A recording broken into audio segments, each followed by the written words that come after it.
My husband took his entire family out to a Michelin star restaurant to celebrate his massive promotion to CEO. Everyone was invited except for me, his wife of 7 years. Before walking out the door adjusting his custom-tailored suit, he looked at me with this sickening blend of pity and disgust and said, "Do not forget to finish the leftovers in the fridge." I did not scream. I did not cry. I simply looked back at him, smiled, and said, "Okay." Then the moment his car pulled out of the driveway, I quietly began packing my bags. What Marcus did not know was that I was not just packing up my clothes. I was preparing to dismantle his entire life. Before I tell you exactly how I turned his ultimate triumph into his absolute ruin, let me know where you are watching from in the comments below. And please hit that like and subscribe button if you have ever had to quietly destroy a toxic person who completely underestimated your worth. I am Naomi Sterling, 32 years old, and I am sitting here in the dark of what used to be our shared living room. The streetlights outside our Buckhead mansion are casting long, cold shadows across the imported hardwood floors. The house is completely silent right now, a heavy, suffocating silence that feels like the calm before a devastating hurricane. I am just sitting on this expensive velvet sofa letting the darkness wrap around me while I recount exactly what led to this moment. To the outside world specifically, the wealthy African-American elite circles here in Atlanta, Marcus and I were a power couple on the rise. We had this sprawling estate, luxury cars in the driveway, and invitations to all the right country club galas. But behind these perfectly painted walls, my reality was entirely different. My husband Marcus and his mother Vivian had always viewed my background as ordinary and unworthy of their prestigious family name. I presented myself as a freelance accountant working from home, wearing simple clothes and keeping a low profile to avoid their constant scrutiny. They mistook my quiet nature for weakness and my modesty for a complete lack of ambition. They had absolutely no idea that I was the hidden founder of Apex Vanguard, the massive private equity firm that practically owned the financial heartbeat of this city. Just a few hours ago, the air in this very room was thick with Marcus's suffocating arrogance. He came walking down the grand staircase, smelling of expensive cologne and straightening the cuffs of a suit that cost more than some people make in a month. He had just received the news that he was being promoted to chief executive officer of a major health technology company after they were acquired by a massive corporate conglomerate.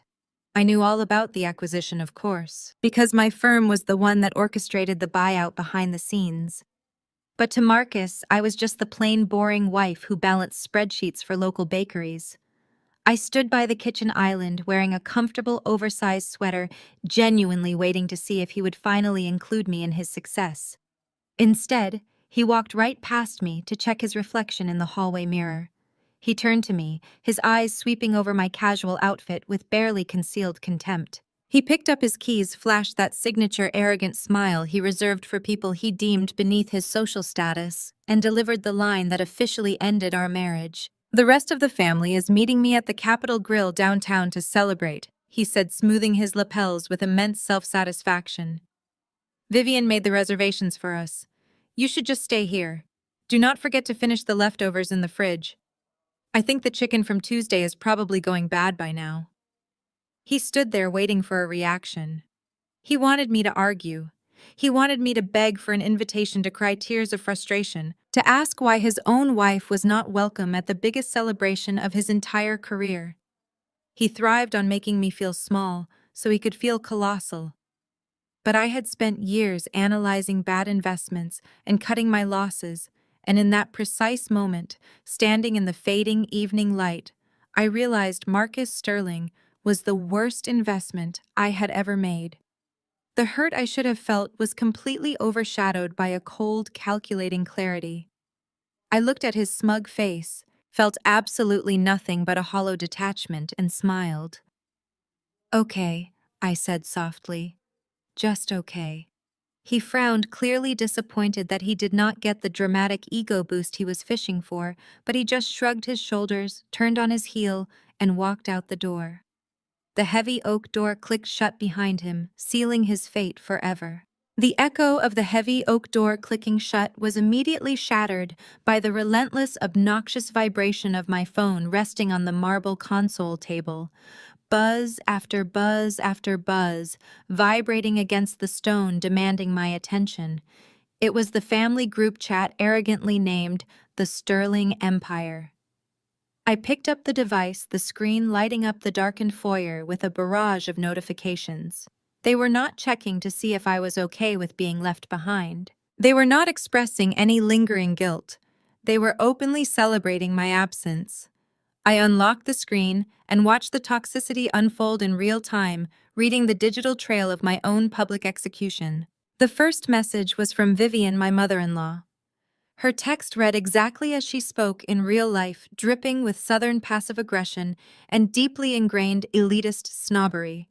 She wrote to the group that it was honestly a blessing I had decided to stay home.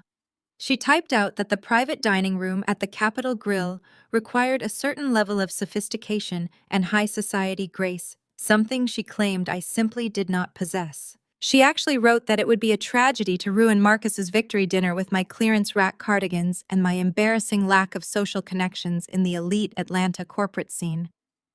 She went on to remind everyone that I was just a freelance bookkeeper from a working-class neighborhood on the South Side, and that bringing me around high-level executives would only drag down the Sterling family brand. I stared at the glowing words, my pulse remaining incredibly steady. Before I could even process her blatant classism, a new message popped up. This one was from Trent. Trent is my younger sister Chloe's husband. He is a loud, incredibly arrogant white finance bro who firmly believes he is the smartest person in any room he walks into. He recently launched some bloated tech startup and has been desperately trying to secure venture capital funding for months. He constantly talks down to me at family dinners, explaining basic economic concepts as if I were a slow child. His text message appeared on the screen, a masterpiece of unearned superiority. He wrote, "Honestly, Vivian, you saved me an hour of explaining basic market trends to her tonight. I am bringing two major venture capitalists to the dinner to celebrate Marcus, and having a freelance tax prep girl asking amateur questions about liquidity and cash flow would have absolutely killed the investor vibe. We need to project wealth and power tonight, not middle-class struggle." As if that was not enough, my own sister Chloe chimed in right beneath his message. My own flesh and blood, eager to secure her place at the table, typed out that I should just use the quiet evening at home to practice my cooking skills, attaching a crying, laughing emoji. She told Vivian not to worry, promising that she and Trent would make sure Marcus felt adequately celebrated without my depressing energy ruining the mood. As I read their words, a strange, visceral, physical sensation washed over me. It felt exactly like a camera executing a dolly zoom in a psychological thriller. The physical space of my sprawling foyer seemed to stretch and warp backward, the high ceilings and curved staircase extending endlessly into the shadows, while the brightly lit screen of my phone magnified in my vision until it was the only thing I could see. The sheer breathtaking audacity of these people. The absolute hilarious irony of Trent's message specifically. Trent was currently bending over backward, begging for a $5 million seed round from Apex Vanguard. He had been pitching my junior analysts for 12 weeks, sweating through his custom suits, desperately trying to impress the invisible board of directors. He had absolutely no clue that the freelance tax prep girl he was mocking in a family group chat was the sole decision-maker who would either greenlight his entire future or crush his startup into absolute dust by Monday morning. For 7 years, I had swallowed these insults to keep the peace. I had absorbed Vivian's sneering comments about my quiet demeanor. I had tolerated Trent's mansplaining. I had watched my own sister abandon our shared history just to stay in Vivian's good graces and enjoy the country club lifestyle. I had played the role of the submissive, unremarkable wife, perfectly hiding my wealth, my power, and my ruthless business acumen behind oversized sweaters and polite smiles. I did it because I wanted a marriage based on genuine love, not corporate leverage or financial dependence. But reading those messages, feeling the walls of the house warp and snap back into place around me, I realized the peace I was keeping was entirely one-sided. They were not my family. They were a collection of parasites feeding off a host they openly despised. They demanded my domestic labor. They demanded my silent compliance. And they demanded I shrink myself so their massive, fragile egos could fill the room. I did not shed a single tear. There was no lump in my throat, no trembling in my hands, no sudden urge to scream into the void or smash the phone against the wall. The sadness had been completely burned away by a cold, searing clarity. I looked at the group chat where Vivian was now sending heart emojis to Trent, praising his business acumen and calling him the son she always wanted. I could have typed a massive paragraph defending myself. I could have revealed my true identity right then and there. I could have told Trent that his funding was officially denied and told Vivian that her country club dues were secretly paid from my accounts. But true power does not need to announce itself in an emotional text message. True power strikes when the target is completely unaware, busy celebrating a victory they have not actually won. I tapped the screen. I did not type a single letter of protest. I simply selected the thumbs up emoji and hit send. A simple yellow thumbs up dropping right into the middle of their toxic celebration. A silent, terrifying acknowledgement that I had seen everything absorbed, everything, and agreed with their assessment that I was staying exactly where I belonged. It was the perfect response. It gave them nothing to argue with, no drama to feed on, and absolutely no warning of the financial storm that was currently gathering inside their house. I locked my phone and tossed it onto the kitchen island. The sharp clack of the device hitting the granite countertop echoed through the empty kitchen, sealing my decision. The time for playing the dutiful, mediocre wife was officially over. I took a slow, deep breath, feeling the cool air fill my lungs, and turned my attention toward the sweeping staircase leading to the master bedroom. I had bags to pack, documents to sign, and a very tight schedule to keep before they finished their dessert. I climbed the grand curved staircase of the Buckhead mansion, my bare feet making absolutely no sound against the thick imported carpet. If there were a camera tracking my movements right, then it would be a smooth, continuous shot, gliding effortlessly beside me, capturing a woman operating with absolute surgical precision. There was no frantic running. There were no dramatic pauses to wipe away stray tears or gaze longingly at framed wedding photos along the hallway wall. Every step I took was deliberate, grounded, and fueled by a quiet, burning power that had been dormant for far too long. I walked into the master bedroom, a massive suite, dominated by a king-sized bed and floor-to-ceiling windows overlooking the manicured grounds. I did not stop to reminisce about the nights I had spent lying awake in that bed listening to Marcus breathe while wondering if this suffocating existence was all my life would ever amount to. I walked straight past the bed and pushed open the heavy double doors to my side of the sprawling walk-in closet. Here the visual divide of our marriage was painfully obvious. On the right side hung the garments Marcus and his mother Vivian had purchased for me over the years. There were restrictive Gucci dresses, flashy Chanel blouses, and stiff Prada jackets, all carefully selected by them to ensure I looked the part of a grateful, compliant trophy when they forced me to attend their superficial country club events. Those clothes were heavy, uncomfortable costumes, completely devoid of my actual personality. They were fabric cages, designed to remind me of my place in their world. On the left side of the closet were my own clothes. They were high-quality but unbranded cashmere sweaters, perfectly tailored linen trousers, and simple cotton shirts. They were the clothes of a woman who valued comfort and quiet authority over screaming designer logos. I reached up and pulled a sleek, unmarked black leather duffel bag from the top shelf. I unzipped it and began to pack. The imaginary Steadicam tracked my hands as they moved rapidly from the hangers to the bag. I took only what belonged to me. I packed my comfortable sweaters, my simple slacks, and my essential toiletries. I left every single designer label hanging exactly where Marcus wanted it.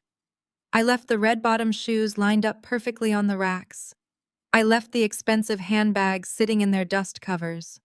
I did not want a single thread of his conditional, insulting generosity touching my skin ever again. Stripping myself of his money felt like breathing pure oxygen for the first time in 7 years. With my duffel bag packed and zipped tight, I walked over to the custom mahogany vanity tucked into the corner of the closet. I reached behind a false wooden panel that Marcus never even knew existed. My fingers brushed against the cool metal of a biometric safe hidden seamlessly in the woodwork. I pressed my thumb firmly to the glowing scanner. The heavy steel door clicked open with a satisfying metallic thud. Inside this dark metal box lay the true foundation of my life. It did not hold our marriage certificate or joint bank account statements. It held the architecture of my financial empire. I reached inside and pulled out a thick, matte black folder. Emblazoned on the front cover in sharp silver lettering was the logo for Apex Vanguard. Holding that folder in my hands felt like holding a loaded weapon with the safety switched off. I carried the heavy folder to the oak desk near the bedroom window. The camera of my reality closed in tightly on my hands as I flipped the cover open. Inside rested a stack of pristine legal documents I had quietly prepared months ago, keeping them locked away waiting for the exact right moment to deploy them. The top document was an official revocation of residency and an immediate notice to vacate. Marcus loved bragging to his arrogant golf buddies about this $800,000 house. He loved boasting about how he had secured the mortgage and put his name on the mailbox, treating me like a lucky guest who should be grateful for the roof over her head. What Marcus willfully ignored because he always believed the tedious paperwork was beneath his brilliance was the actual structure of our home ownership. He had let his freelance tax prep wife handle all the boring real estate documents during the closing process. He had blindly signed wherever I placed a sticky note, too busy admiring himself in the mirror to read the fine print. Because he never looked closely, he never realized that the deed to this property was actually held by a real estate holding company called Sterling Horizon. And Sterling Horizon was a wholly owned subsidiary of Apex Vanguard, my company. I owned the walls, the roof, the hardwood floors, and the driveway. He was merely a tenant living entirely on my grace. And tonight that grace was officially and legally revoked. I uncapped my heavy fountain pen. The solid weight of the cold metal felt perfect between my fingers. I did not hesitate. I did not waver for even a fraction of a second. The imaginary lens zoomed in incredibly tight, filling the frame with the sharp, fluid motion of my hand as the dark ink flowed onto the crisp white paper. I signed my name at the very bottom of the eviction notice with bold, aggressive strokes. Naomi Sterling. It was a signature that routinely authorized multi-million-dollar corporate mergers, now executing the single most satisfying transaction of my entire career. I flipped to the next page and signed a comprehensive divorce petition. It cited irreconcilable differences and completely protected all of my premarital assets through the airtight prenuptial agreement his mother Vivian had actually forced us to sign. Vivian had demanded the prenup, thinking it would protect her precious son's future earnings from a poor girl from the South Side. She had unknowingly built an impenetrable legal fortress around my massive hidden wealth. The irony was so exquisite it made me smile. I gathered the signed legal documents, picked up my black leather duffel bag, and walked back down the grand staircase. The house felt entirely different to me now.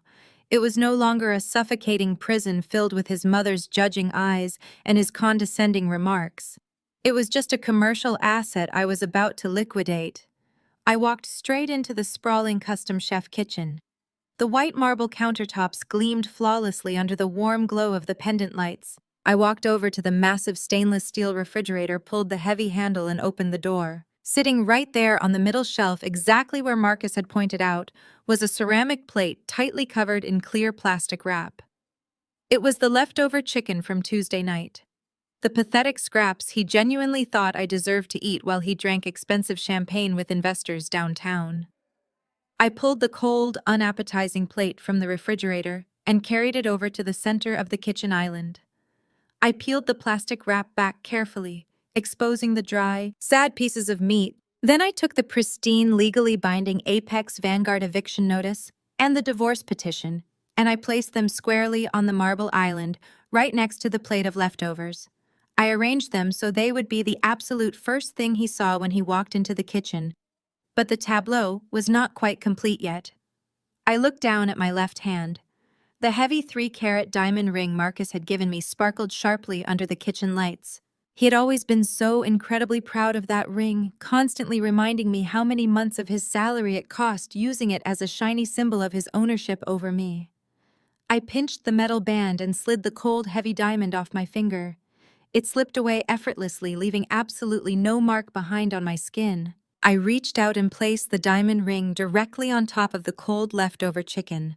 Right next to the ring, burying its teeth into the dry meat, I pushed my heavy brass house key. The visual message was absolutely flawless. He wanted me to have his leftovers, so I was leaving him mine.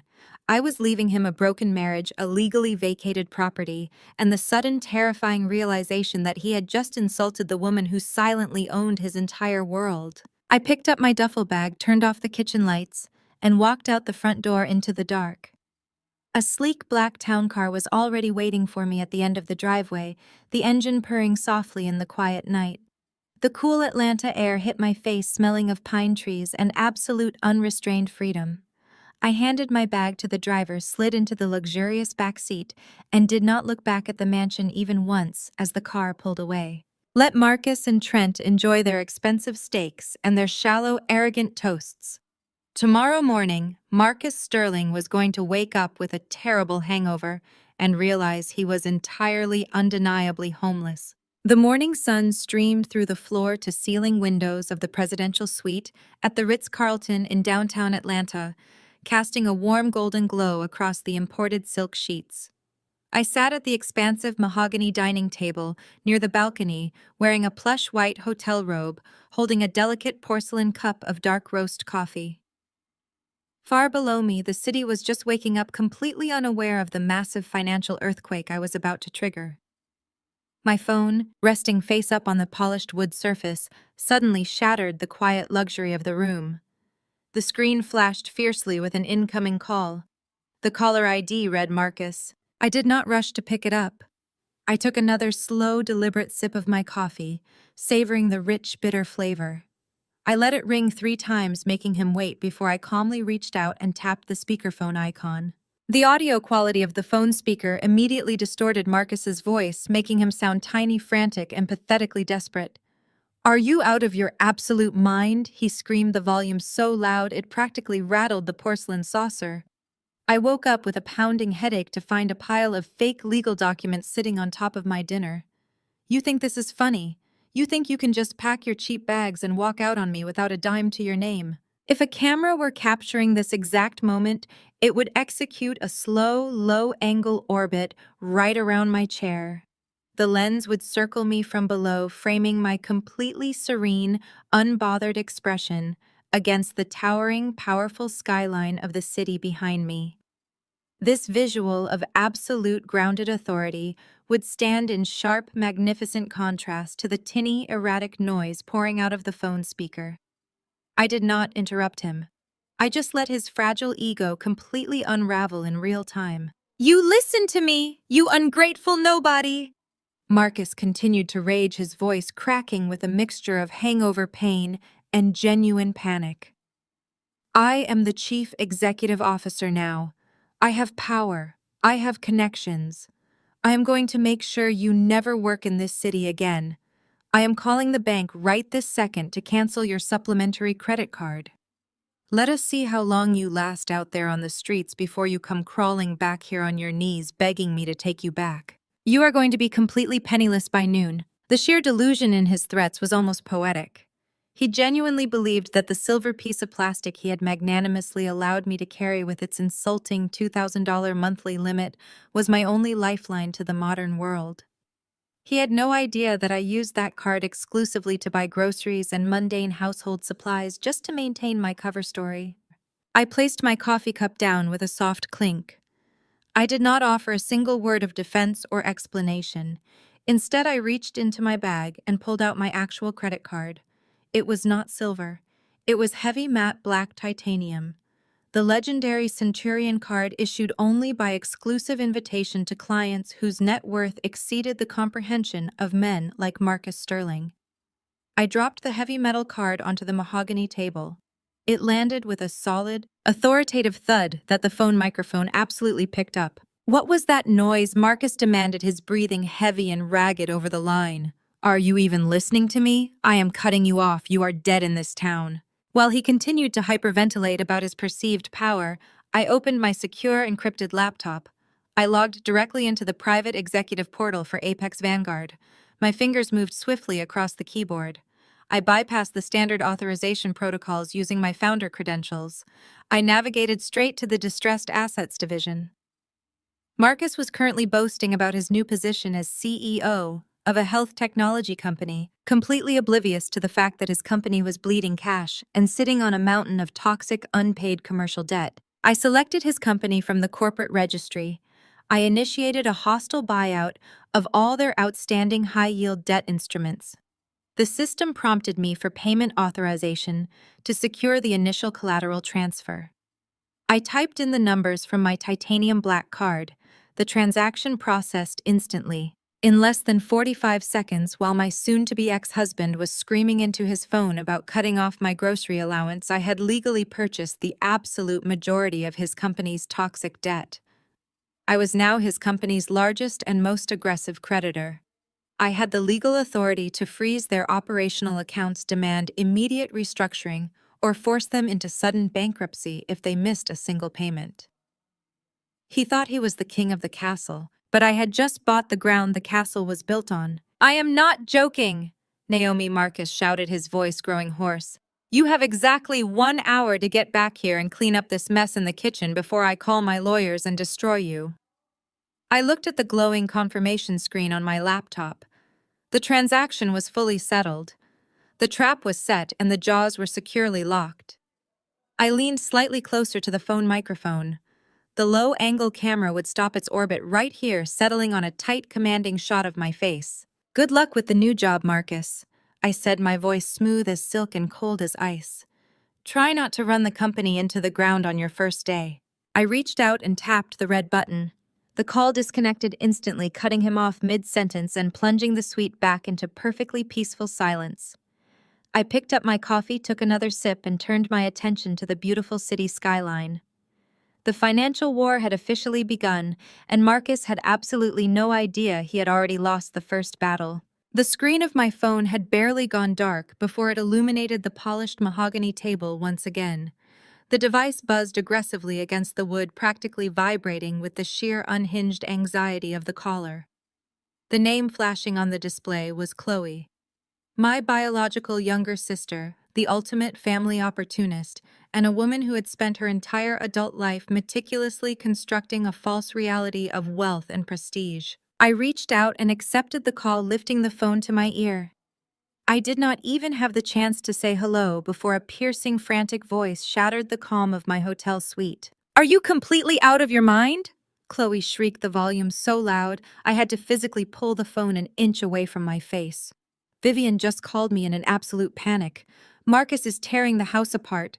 You served him divorce papers on the kitchen island. What is wrong with you, Naomi? You are humiliating us. You are ruining everything. If a cinema lens were capturing this exact moment, it would execute a violent, jarring whip pan. The camera would blur and snap back and forth between two entirely different universes. On one side, it would show Chloe frantically pacing the living room of her heavily mortgaged suburban house.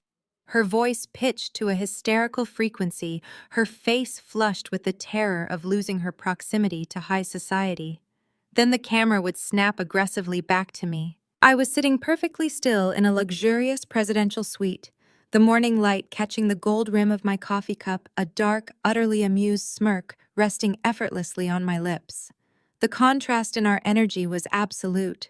She was a woman drowning in a storm of her own making, and I was the one controlling the weather. You are a freelance accountant.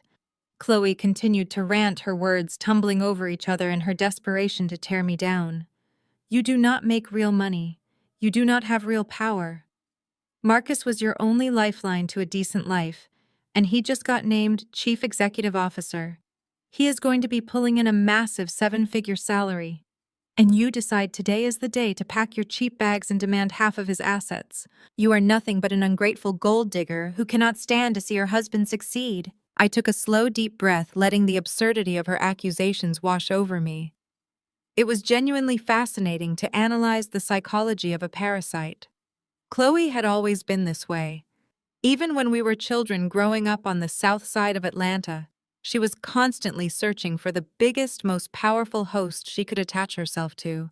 She resented our working-class background and viewed loyalty as a currency to be traded for social elevation. When she met Trent, a loud, arrogant white finance bro who threw around corporate buzzwords and wore custom-tailored suits, she thought she had hit the jackpot. She married him not for love, but for the illusion of generational wealth he so desperately projected. She sucked up to Vivian, enduring endless suffocating microaggressions and thinly veiled racial insults just so she could secure an invitation to the country club pool and pretend she belonged among the elite. She was willing to completely abandon her own sister just to keep her seat at a table that openly despised her. "Are you even listening to me?" Chloe demanded, her voice cracking with fury when I did not immediately respond. "Do not expect to come crying to me and Trent when your little rebellion blows up in your face. We are not bailing you out. In fact, you picked the absolute worst time to play the victim because Trent just won." "We just won." I raised an eyebrow, my smirk deepening. "Oh, did you now?" I asked, my voice calm, smooth, and laced with quiet danger. "Yes, we did," Chloe boasted, her tone dripping with unearned superiority. "Trent just secured his funding. He pitched the board of Apex Vanguard yesterday, and they loved him. They are giving him $5 million for his startup. $5 million, Naomi. It is a done deal. The paperwork is being drawn up as we speak. We are closing on a gated estate in Buckhead next month. My husband is a visionary tech founder, and Marcus is a corporate CEO. Our family is ascending to the top of this city, and you are throwing away your only chance to ride our coattails because you are too bitter and plain to play your part." The whip pan effect in my mind snapped back to my face. The absolute hilarious irony of her delusion was almost too beautiful to interrupt. Chloe was screaming at me, bragging about a $5 million seed round from Apex Vanguard, completely oblivious to the fact that the actual founder and sole decision-maker of that exact private equity firm was currently listening to her rant on the other end of the line. She was threatening me with my own money. "Trent told you it was a done deal?" I asked, keeping my tone perfectly conversational. "He came home, popped a bottle of cheap champagne, and told you the money was already in the bank." "Of course it is a done deal," she snapped, though I could hear the faintest microscopic tremor of insecurity in her voice. "He crushed the presentation. The investors said his algorithm was revolutionary. You would not understand it anyway, you just do taxes for local nail salons. But the point is, we are rich, and you are about to be a homeless divorcee begging for scraps." I leaned back in my plush chair, turning my gaze out toward the sprawling Atlanta skyline. "Chloe," I said softly, my voice cutting through her hysteria like a razor blade. "You have always been so desperate to wear other people's hand-me-down status. You defend Marcus because you are terrified of losing your connection to his new title. You blindly believe every ridiculous lie Trent feeds you because the alternative is looking in the mirror and admitting you married a broke, arrogant fraud." "How dare you," she gasped, but I did not let her interrupt. "You are so eager to perform wealth that you never bother to check the receipts." I continued, my words striking with surgical precision. "Do you honestly think Vivian respects you? Just last week in that same group chat you love so much, she told Trent that your highlights look cheap and your manners belong in a dive bar. She keeps you around because you are an eager, pathetic audience for her vanity. You are not her equal. You are her court jester." There was a sudden, sharp silence on the line.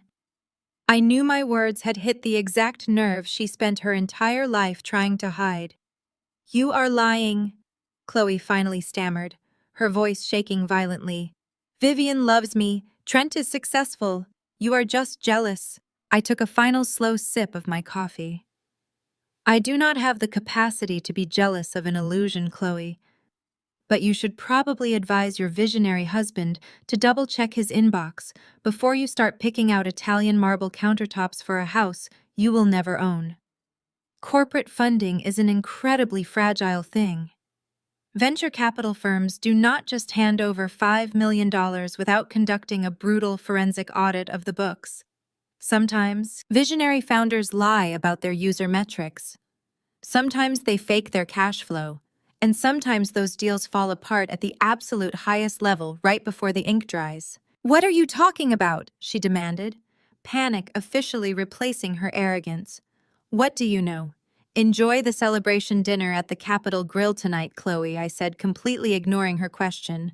"Order the most expensive steak on the menu, drink the imported champagne, take plenty of pictures for your social media, because by Monday morning, that lifestyle is going to be far outside your budget." I pulled the phone away from my ear and tapped the end call button, cutting off her frantic, high-pitched demands for an explanation. I tossed the phone back onto the table. The silence in the room returned pristine and deeply satisfying. Chloe wanted to play the role of the wealthy socialite riding on the coattails of men who built empires on a foundation of lies. She thought I was the weak link in the family, the boring sister who lacked ambition and drive. She was about to learn a devastating lesson about how true power operated in this city. I opened my laptop, pulling up the internal executive dashboard for Apex Vanguard. It was time to take a very close, unforgiving look at exactly what kind of revolutionary numbers Trent had presented to my junior analysts, and prepare the exact weapon I would use to destroy his fragile, pathetic ego. The camera of my reality shifts, positioning itself just over my right shoulder. The lens holds tight on the glowing high-resolution display of my encrypted laptop, capturing the exact moment the cold, sharp blue light of the screen reflects perfectly against the surface of my dark eyes. There is no warmth left in my gaze, only the terrifying absolute focus of an apex predator tracking its oblivious prey. I navigate past the standard login screens. I bypass the two-factor authentication protocols that bind the junior analysts and regular executives. I press my thumb against the biometric scanner embedded in the keyboard, and the system grants me access to the master founder dashboard of Apex Vanguard. The interface is sleek, minimalist, and contains the financial lifeblood of countless corporations across the country. I do not waste a single second browsing the broader market trends. I go straight to the venture capital acquisition queue. Right there, sitting proudly at the top of the pending final approval list, is a file labeled Project Zenith. It is the $5 million seed funding proposal submitted by my brother-in-law Trent. I click the file open. The executive summary is a masterpiece of corporate buzzwords and aggressive marketing jargon. Trent has woven a beautiful, completely imaginary tale about an artificial intelligence algorithm designed to revolutionize supply chain logistics. I can practically hear his loud, overly confident voice reciting these exact paragraphs in the boardroom, using his tall stature and expensive suit to intimidate the analysts into believing his manufactured hype. My junior team had attached a glowing recommendation to the file citing Trent's charisma and the projected exponential growth of his user base. They were young, eager to close a deal, and easily blinded by a man who looked and sounded the part of a Silicon Valley prodigy. But I am not a junior analyst. I am the woman who built this empire from the ground up, identifying toxic assets and ruthless scammers long before they could infect my portfolios. I ignore the colorful pie charts and the glossy presentation slides. I dig straight into the raw, unpolished data annexes. I open his cash flow statements, his user acquisition metrics, and his projected burn rate. It takes me exactly 4 minutes to find the rot. The man who spent the last 5 years explaining basic tax brackets to me at family barbecues, laughing at my modest career, had submitted a financial ledger so fundamentally flawed and arrogant that it was genuinely insulting. Trent was not just exaggerating his numbers. He was committing textbook wire fraud. I pull up his active user logs and cross-reference them with the server ping rates. The massive revolutionary user base he boasted about to my board is entirely artificial. He is paying overseas bot farms to generate dummy accounts and simulate active daily engagement. The software is a hollow shell echoing with fake traffic. I dive deeper, opening the corporate registry files linked to his primary vendors. He claims his startup is generating $50,000 a month in recurring revenue from 3 major corporate clients. I trace the routing numbers for those clients. They do not lead to legitimate businesses. They lead to 3 separate, newly formed limited liability companies registered in Delaware. I pull the incorporation documents for those companies and find the exact same registered agent for all three, Trent. He is taking out predatory short-term loans, funneling the cash through his own dummy corporations, and paying his own startup to manufacture the illusion of legitimate recurring revenue. It is a digital Ponzi scheme.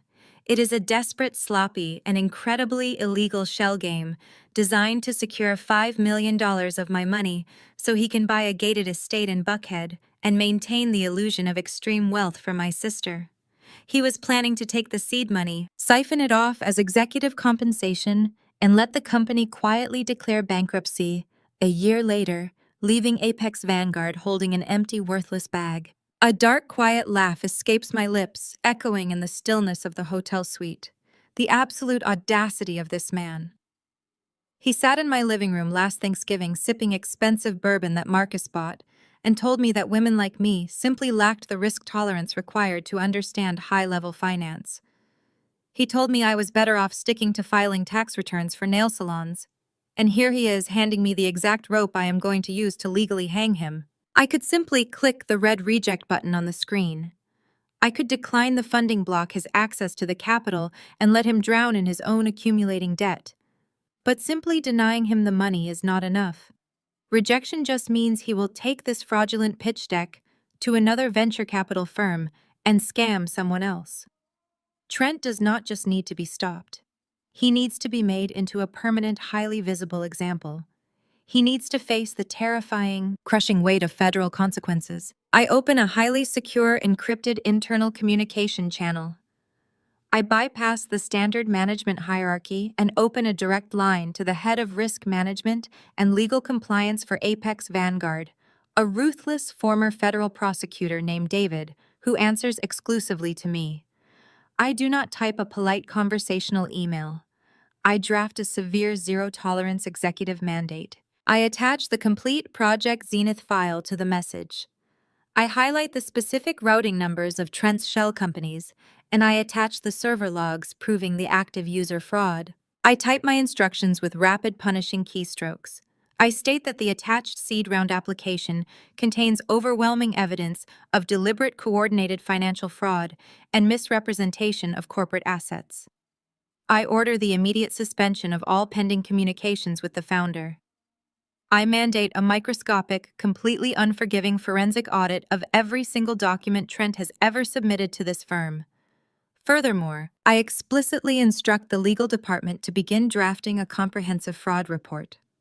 I demand that the moment our internal auditors officially confirm the shell game on paper, David is to immediately forward the entire file to the Securities and Exchange Commission and the Financial Crimes Division of the FBI. I read over the message one final time. It is a masterclass in corporate execution. There is no emotion in the text, no hint of a personal vendetta. It is simply a vigilant founder protecting her firm from a criminal element. I move the cursor over the send button. I think about Chloe currently shopping for Italian marble countertops and bragging to her country club friends about her visionary husband. I think about Trent, standing in the middle of a high-end restaurant tonight, buying expensive rounds of drinks on credit, believing he has just conquered the world. They are dancing on the edge of a cliff, completely blind to the drop. I click send. The screen flashes briefly as the encrypted message vanishes into the internal network, hurtling toward the compliance department. The digital bullet has officially left the chamber. The first shot of the war has been fired, and it is going to blow a massive, irreparable hole right through the center of Trent's fragile, fraudulent reality. Come Monday morning, he will not be walking into an office to sign a $5 million contract. He will be walking into an interrogation room. I close the laptop screen, the sharp snap of the casing echoing with finality. I stand up from the mahogany table, untying the belt of my plush hotel robe. It is time to get dressed. Marcus and his mother, Vivian, are currently preparing to host a lavish, fake charity gala at their precious country club, ready to parade their new status in front of the Atlanta elite, while telling everyone I am too mentally unstable to attend. It would be an absolute tragedy to let them control that narrative for a single second longer. I walked toward the master bedroom closet, ready to select the perfect armor for my highly anticipated, completely uninvited public debut. Picture a slightly unsteady handheld camera weaving through the crystal chandelier-lit ballroom of the Piedmont Country Club. The lens pushes past waiters carrying silver trays of expensive champagne and catches the glittering reflections of diamond necklaces. The camera moves with a nervous, breathless energy, eavesdropping on the hushed, rapid whispers of Atlanta's most influential socialites. This is the stage Vivian Sterling built for her ultimate performance. The annual Sterling Foundation Charity Gala was always Vivian's favorite weapon. It was an exclusive invite-only event designed to secure her position at the absolute peak of the city's high society. Tonight, the ballroom was packed with mayors, judges, hedge fund managers, and real estate moguls. But the main attraction was not the silent auction or the jazz band playing in the corner. The main attraction was the completely fabricated tragedy of my mental collapse. Vivian stood in the center of the room wearing a custom emerald green silk gown that cost more than a luxury car. She was holding court. She had perfectly orchestrated a circle of the most powerful gossips in the city, holding a pristine lace handkerchief halfway to her face to signal her deep, manufactured sorrow. The shaky camera lens focuses tightly on her mouth as she leans in to whisper to the police chief's wife. "It is just a tragedy," Vivian murmured, her voice carrying the exact right pitch of maternal heartbreak. "We tried absolutely everything to help her adjust to our world. We bought her the right clothes, we introduced her to the right people, but the pressure of Marcus's new position simply broke her mind. She is not well. She is completely unstable." The surrounding women gasped in theatrical sympathy, clutching their pearls and shaking their heads. One of them asked where I was, leaning forward, hungry for the scandalous details. Vivian let out a long, shuddering sigh, playing the role of the exhausted, deeply caring matriarch to absolute perfection. "She is isolated," Vivian lied effortlessly. "She had a total psychological breakdown yesterday afternoon. We had to bring in private medical professionals. She is suffering from severe clinical depression and delusions. She actually packed her bags and threatened Marcus, screaming things that made absolutely no sense. We are looking into a discreet long-term psychiatric facility upstate so she can get the heavy medication she so desperately needs." The whispers instantly rippled outward, spreading through the ballroom like a highly contagious virus. The handheld camera tracks the movement of the gossip, panning from group to group as the vicious lies are repeated and amplified. "I heard she could not handle the fact that Marcus is a CEO," now a woman by the bar whispered to a city councilman. "I heard she was always a little slow," someone from the south side, who just snapped under the weight of real money, another replied. Across the room, Marcus was playing his part flawlessly. He stood by the ice sculpture, nursing a glass of expensive scotch, looking incredibly solemn and brave.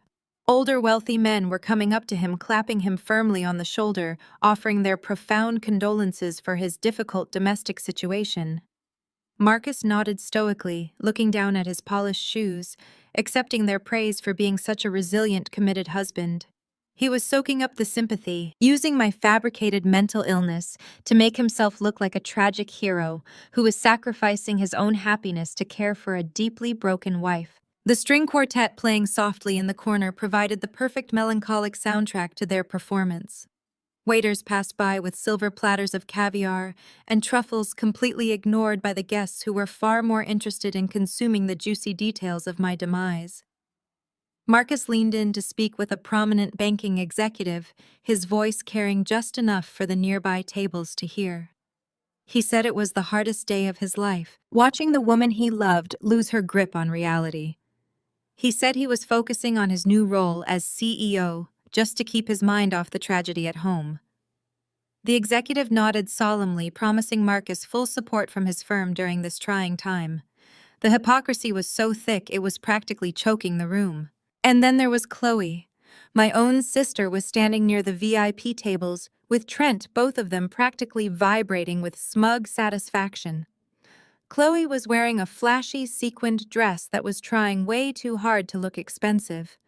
She was nodding along as Vivian spun her lies, actively validating the narrative that her own flesh and blood had lost her mind. Chloe actually told a group of investors that I had always been the jealous, unstable sibling, and that she and Trent were doing everything they could to support Marcus through this incredibly dark time. Trent was right beside her, handing out his business cards, boasting about his revolutionary startup, completely unaware that his company was currently bleeding out on an autopsy table at the federal level. They were all feeding on my supposed destruction. They were building themselves up by standing on the imaginary grave of my sanity. Vivian had calculated this perfectly. By painting me as a mentally unstable, depressed, and delusional woman, she completely discredited anything I might say in the future. If I tried to claim they were abusive, people would just shake their heads and say it was the depression talking. If I tried to ask for a fair divorce settlement, they would claim I was not of sound mind to manage my own finances. It was a brutal, incredibly effective social assassination. I knew exactly what the room looked like. I knew exactly what they were saying. I had spent 7 years studying the exact mechanics of Vivian's social warfare. She relied on the fact that the people in this room valued the illusion of perfection over the ugly reality of the truth.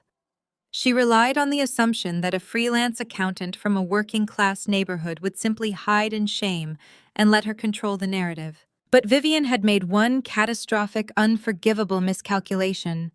She assumed she was directing a tragedy about a weak, broken woman. She did not realize she had just set the stage for the most explosive, devastating corporate takeover this city had ever seen. The gossip was reaching its absolute peak. The pity for Marcus was at its maximum volume. The trap they had built for me was fully constructed and on public display. It was the exact, perfect moment for the ghost they were pitying to walk straight through the front doors. The heavy brass-handled oak doors of the Piedmont Country Club ballroom did not just open. They were pulled back simultaneously by 2 uniformed staff members who had no idea they were raising the curtain on the final act of Vivian Sterling's social reign. A backwards tracking shot would start right here, the lens pulling back smoothly, staying perfectly level with my chest, capturing the absolute predatory calm radiating from my face as I crossed the threshold. The camera glides backward down the center of the ballroom, matching the exact relentless rhythm of my Christian Louboutin stilettos clicking against the imported marble floor. I was not wearing clearance rack cardigans. I was wearing a vintage, breathtaking crimson-red Alexander McQueen haute couture gown that I had flown in from Paris 2 years ago and kept sealed in a garment bag for a moment, exactly like this. The silk draped across my body, like liquid fire, commanding attention and demanding respect. My hair was styled in immaculate sharp waves. Diamonds rested against my collarbone, catching the light from the massive chandeliers overhead. I looked like a woman who could buy and sell every single person in that room with a single phone call. I looked like the absolute, undeniable opposite of a mental breakdown. The effect on the room was instantaneous and catastrophic. The cellist in the string quartet actually missed a note, creating a harsh, discordant screech that echoed through the sudden, suffocating silence. The hushed whispers about my supposed psychiatric collapse died in the throats of the elite socialites. You could hear the collective intake of breath. The women who had just been clutching their pearls in pity were now staring at me in absolute, undisguised awe. I did not look delusional. I looked like royalty. I locked eyes with Marcus first. He was still standing by the ice sculpture, frozen mid-sentence. The glass of expensive scotch slipped from his fingers and shattered against the floor. The sharp crash of crystal breaking was the only sound in the massive room. His face drained of blood, turning a sickly ashen gray. The tragic, brave husband routine evaporated instantly, replaced by the sheer naked terror of a man realizing his prey had just locked him inside the cage. But it was Vivian who reacted with pure, unadulterated panic. Her carefully constructed narrative of the broken, unstable daughter-in-law was currently walking toward the VIP section, looking like a billionaire. She had to stop me before I reached the major investors and the police chief's wife. She abandoned her circle of gossips and lunged toward me, her emerald green gown swishing frantically as she desperately tried to intercept my path. She blocked my way, positioning her body to shield me from the view of the most important guests. She stretched out her hands, plastering a fake, panicked smile on her face for the audience, pretending she was rushing to comfort a sick relative. "Oh, my poor, sweet Naomi," she cried out, her voice pitched loud enough for the nearby tables to hear. "You are so confused, honey. You should not be out of bed. The doctor said you need to rest." As she closed the distance, her hands darted out to grab my forearm. Her manicured nails dug into my skin like claws. The fake smile remained glued to her face, but her eyes were wild, feral, and filled with venom. She leaned in close, bringing her face inches from mine, dropping the volume so only I could hear the pure, desperate hatred in her voice. "What do you think you are doing?" she hissed, her breath hot against my cheek. "You ungrateful little street trash. Get out of this club right now before I call security and tell them you are having a violent, psychotic episode. You are humiliating Marcus. I will have you thrown in a psychiatric ward by midnight, and I will make sure they throw away the key. Turn around and walk out, or I swear to God I will destroy whatever is left of your pathetic life." I did not struggle against her grip. I did not flinch, and I certainly did not lower my voice to protect her secret. I looked down at her manicured hand digging into my arm, and then I looked directly into her terrified eyes. I let a slow, freezing smile spread across my face. "Vivian?" I said, my voice carrying a smooth, resonant authority that projected effortlessly into the silent room. "If you do not remove your hand from my gown in the next 3 seconds, I will buy this entire country club tomorrow morning, just so I can fire the management team that allowed you through the front door." Vivian froze, her eyes widened in absolute shock. I did not sound crazy. I sounded like a woman issuing a legally binding, financially backed threat. She instinctively snatched her hand back as if the silk of my dress had suddenly caught fire. I stepped gracefully around her paralyzed form, dismissing her entirely, and turned my attention to the breathless audience surrounding us. I swept my gaze over the judges, the banking executives, and the socialites who had just been feasting on Vivian's lies. "Good evening, everyone," I said, my tone warm, engaging, and dripping with high society polish. "Please accept my deepest apologies for the slight delay. I was finalizing a rather substantial corporate acquisition, and the paperwork simply refused to wait. But I assure you my mental health is in spectacular condition. In fact, I have never seen things more clearly than I do tonight." I caught sight of Chloe and Trent standing near the VIP tables. Chloe looked like she wanted the floor to open up and swallow her whole. Trent was sweating, tugging at his collar, sensing the massive shift in the room's power dynamic, but not yet understanding that the financial guillotine was hanging directly over his own neck. Vivian was hyperventilating, her chest heaving as she tried to salvage her ruined performance. "Naomi is having an episode," she stammered, looking desperately at the police chief's wife. "She does not know what she is saying. We need to get her medical help immediately." Nobody was looking at Vivian with sympathy anymore. They were looking at her with deep, uncomfortable suspicion. The illusion of the perfect sterling matriarch had cracked wide open, revealing the desperate, manipulative liar underneath. The crowd parted naturally as I continued my walk, treating Vivian like an invisible obstacle I had already overcome. I did not engage with her pathetic attempts to regain control. I had a much bigger target in my sights. I locked eyes with the prominent banking executives Marcus had been trying to impress, smoothed the skirt of my crimson gown, and walked directly toward the absolute center of their false empire, ready to burn it to the ground in front of everyone they respected. I moved with the fluid grace of a woman who owned the ground she walked on. The velvet-roped VIP section was just ahead, guarded by a few heavily built security men who instinctively stepped aside as I approached. This was the inner sanctum of the gala, the designated space where the real power brokers of Atlanta congregated to smoke expensive cigars and trade corporate secrets. Marcus had spent months networking just to earn a standing spot near the edge of this circle. As I prepared to enter, Trent detached himself from Chloe's side and stepped directly into my path. He puffed out his chest, attempting to use his height to physically intimidate me. His face was flushed with a mixture of cheap alcohol and unearned arrogance. He looked me up and down, his eyes narrowing as he tried to reconcile the stunning couture gown I was wearing with his preconceived notion of the pathetic, boring sister-in-law. "Naomi, you need to turn around and walk right back out the service exit," Trent commanded, lowering his voice into a condescending, aggressive sneer. This area is strictly reserved for accredited investors and executive leadership. You are completely out of your depth.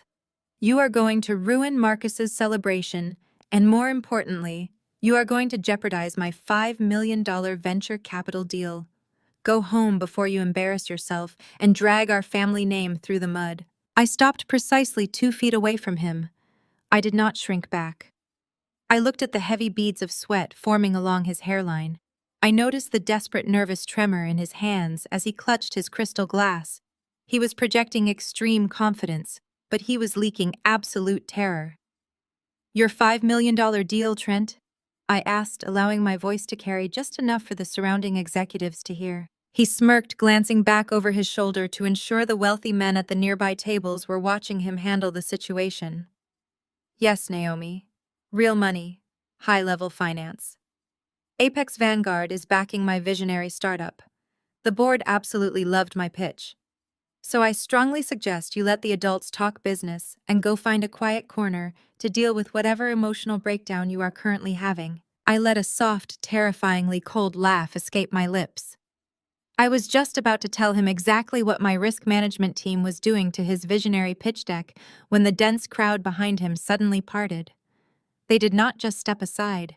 They separated with the kind of frantic, respectful urgency reserved for royalty. The heavy, unmistakable presence of absolute power entered the circle. It was Elias Thorne. Elias was a legendary billionaire, a titan of real estate and private equity, whose influence stretched far beyond the borders of Georgia. He was the kind of man who could bankrupt a regional bank just by moving his checking account. Men like Marcus and Trent spent their entire pathetic careers begging for 5 minutes of his time, hoping for a mere handshake that could validate their existence. Elias stepped into the VIP area. Trent immediately straightened his posture, puffing out his chest. Even further, opening his mouth to introduce himself and pitch his ridiculous startup. Elias did not even glance at Trent. He walked right past my brother-in-law, treating him like an invisible, entirely irrelevant piece of furniture. Elias stopped directly in front of me. The music in the room seemed to fade entirely into the background. The legendary billionaire, a man feared by Wall Street executives, bowed his head in a deep, genuine gesture of profound reverence. "Naomi," Elias said, his booming, gravelly voice echoing through the dead, silent ballroom. "The undisputed queen of private equity. I was hoping you would make an appearance tonight. My team just reviewed the terms of your latest hostile takeover of that bloated medical technology firm. It was absolutely brilliant maneuvering. You executed that buyout with ruthless perfection. If there were a camera capturing the psychological reality of this exact moment, it would violently snap into a severe Dutch angle. The entire horizon line of the ballroom would dramatically slant. The sparkling crystal chandeliers would appear to hang diagonally against the ceiling. The lens would tilt sharply, perfectly illustrating the absolute mind-shattering vertigo striking Marcus, Vivian, and Trent simultaneously. The floor was completely dropping out from underneath them. The world as they knew it was flipping upside down, defying gravity and logic, leaving them suspended in a terrifying freefall of realization. Trent's jaw actually dropped open. The color vanished from his face so fast, he looked like a corpse. Across the room, Vivian grabbed the edge of a cocktail table to physically keep herself from collapsing to the floor. Marcus looked as if all the oxygen had been violently sucked out of his lungs, his eyes darting frantically between my face and the billionaire who had just bowed to me. Elias finally turned his attention to the pale, sweating man standing frozen beside me. He looked Trent up and down with an expression of sheer aristocratic distaste. "And who is this man blocking your path?" Naomi Elias asked, his tone dripping with lethal authority. "Does he work for the venue? Do you need my private security team to remove him from your presence?" I smiled warmly at Elias, then turned my dark, unforgiving gaze back to Trent. "No, Elias," I replied, my voice slicing through the heavy silence of the room. "This is Trent. He is just a very confused, deeply desperate man who thinks he secured seed funding from my company." Elias raised an eyebrow, a spark of dark amusement flashing in his eyes. "Ah," Elias said, realization dawning on his face. "This must be the fraudulent tech founder you were talking about. The one you ordered your compliance department to freeze this morning. I heard the federal authorities are already drawing up the arrest warrants for wire fraud. The collective gasp from the surrounding crowd of elite investors was audible. The prominent bankers who had just been shaking Marcus's hand physically took a step away from him, instantly treating the Sterling family like radioactive waste. Trent began to shake violently, his crystal glass slipping from his fingers and shattering on the marble floor, joining the remnants of Marcus's broken drink.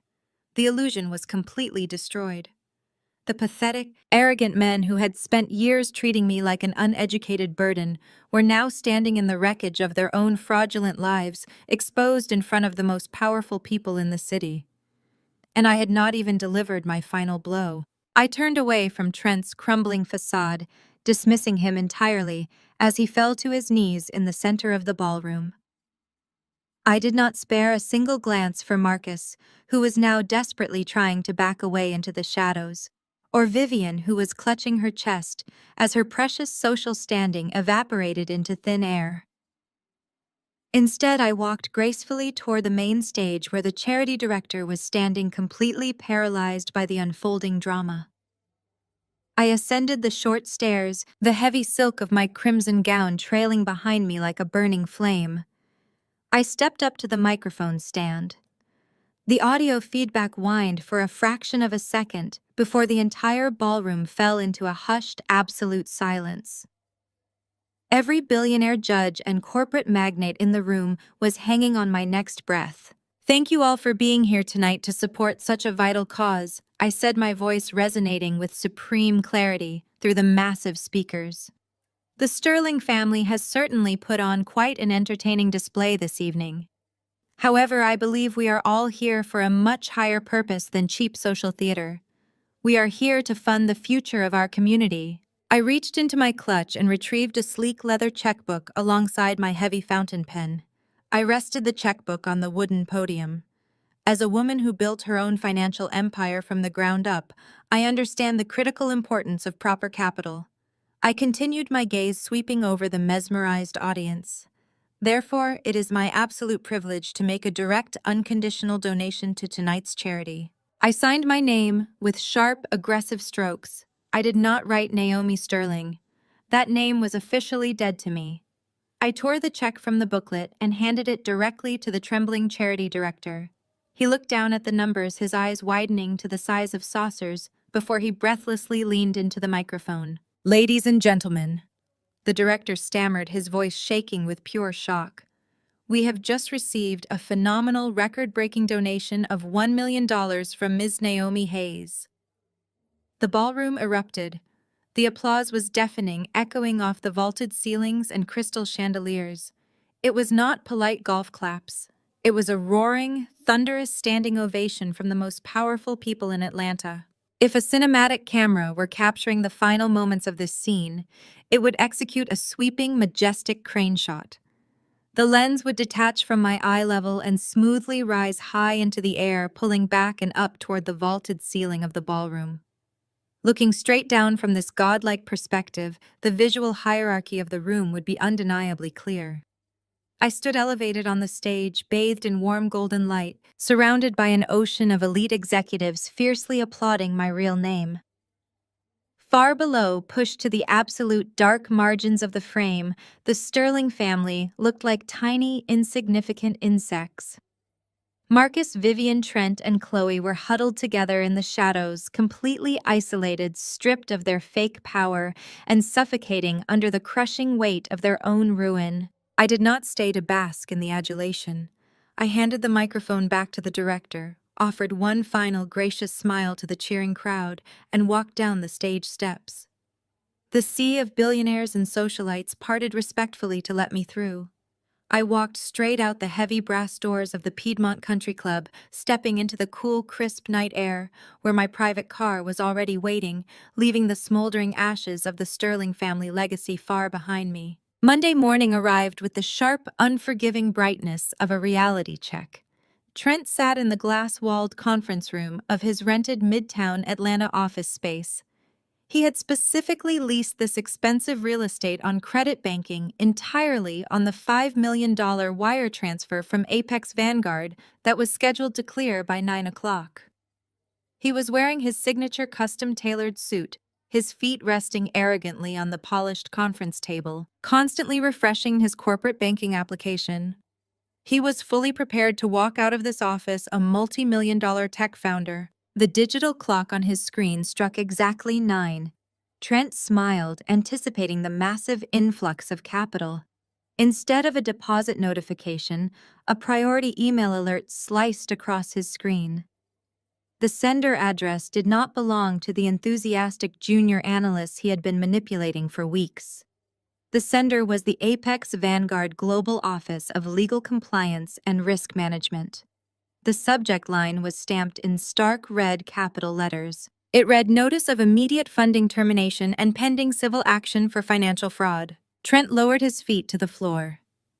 The arrogant smirk vanished from his face, replaced by a deep, sudden crease of confusion. He clicked open the email. The language inside was not a standard corporate rejection. It was a brutal forensic dissection of his entire criminal existence. The document outlined with terrifying microscopic precision the exact mechanics of his digital Ponzi scheme. It listed the precise routing numbers of his 3 Delaware shell companies. It attached the server logs exposing his overseas bot farms and the fabricated daily active user metrics. The email formally declared that Project Zenith was effectively dead. But the final paragraph was the one that stopped his heart completely. It stated that Apex Vanguard had already frozen his preliminary escrow accounts and officially forwarded his entire unredacted pitch deck to the Securities and Exchange Commission and the Financial Crimes Division of the Federal Bureau of Investigation for aggressive prosecution of wire fraud. This is the exact moment the visual pacing fractures into a series of violent, rapid, quick cuts. The camera snaps aggressively between the glowing laptop screen detailing his federal crimes and Trent's face rapidly draining of all blood. Snap. The cursor hovering over the word fraud. Snap. A bead of cold sweat dripping down Trent's temple. Snap. The glaring red text of the email. Snap. Trent's chest heaving as he struggles to pull oxygen into his lungs. The silence in the glass conference room is completely shattered by the frantic vibrating ring of his cell phone hitting the table. The caller ID flashed Chloe. Trent's hands were shaking so violently, he dropped the phone twice before finally swiping to answer. He brought the device to his ear, his throat completely paralyzed. "Trent, what is going on?" Chloe screamed through the speaker, her voice pitching into absolute hysteria.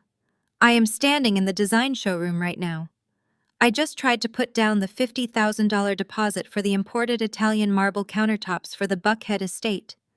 The card declined. I tried the other 3 premium cards. They all declined. The bank representative just told me our accounts are locked pending a federal fraud investigation. What did you do?" Trent opened his mouth, but only a pathetic, breathless wheeze came out. The walls of his expensive rented office were physically closing in on him. He looked out the glass walls at the 3 junior developers he had hired on empty promises, completely unaware that their boss was about to be indicted. He frantically grabbed his computer mouse and tried to log into the back-end portals of his Delaware shell companies to salvage any remaining funds. The access was completely denied.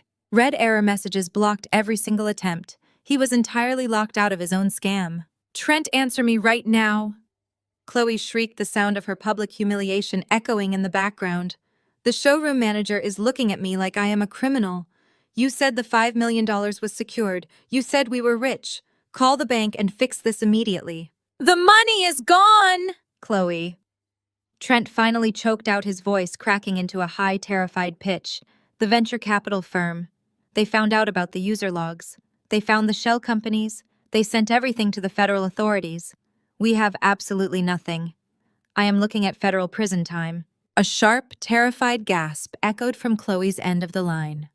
The reality of her fake, glamorous life collapsing instantly shattered her mind. She did not offer him a single word of comfort. She did not promise to stand by him through the legal battle. She acted exactly as a parasite does when the host organism dies. She immediately sought a new source of survival.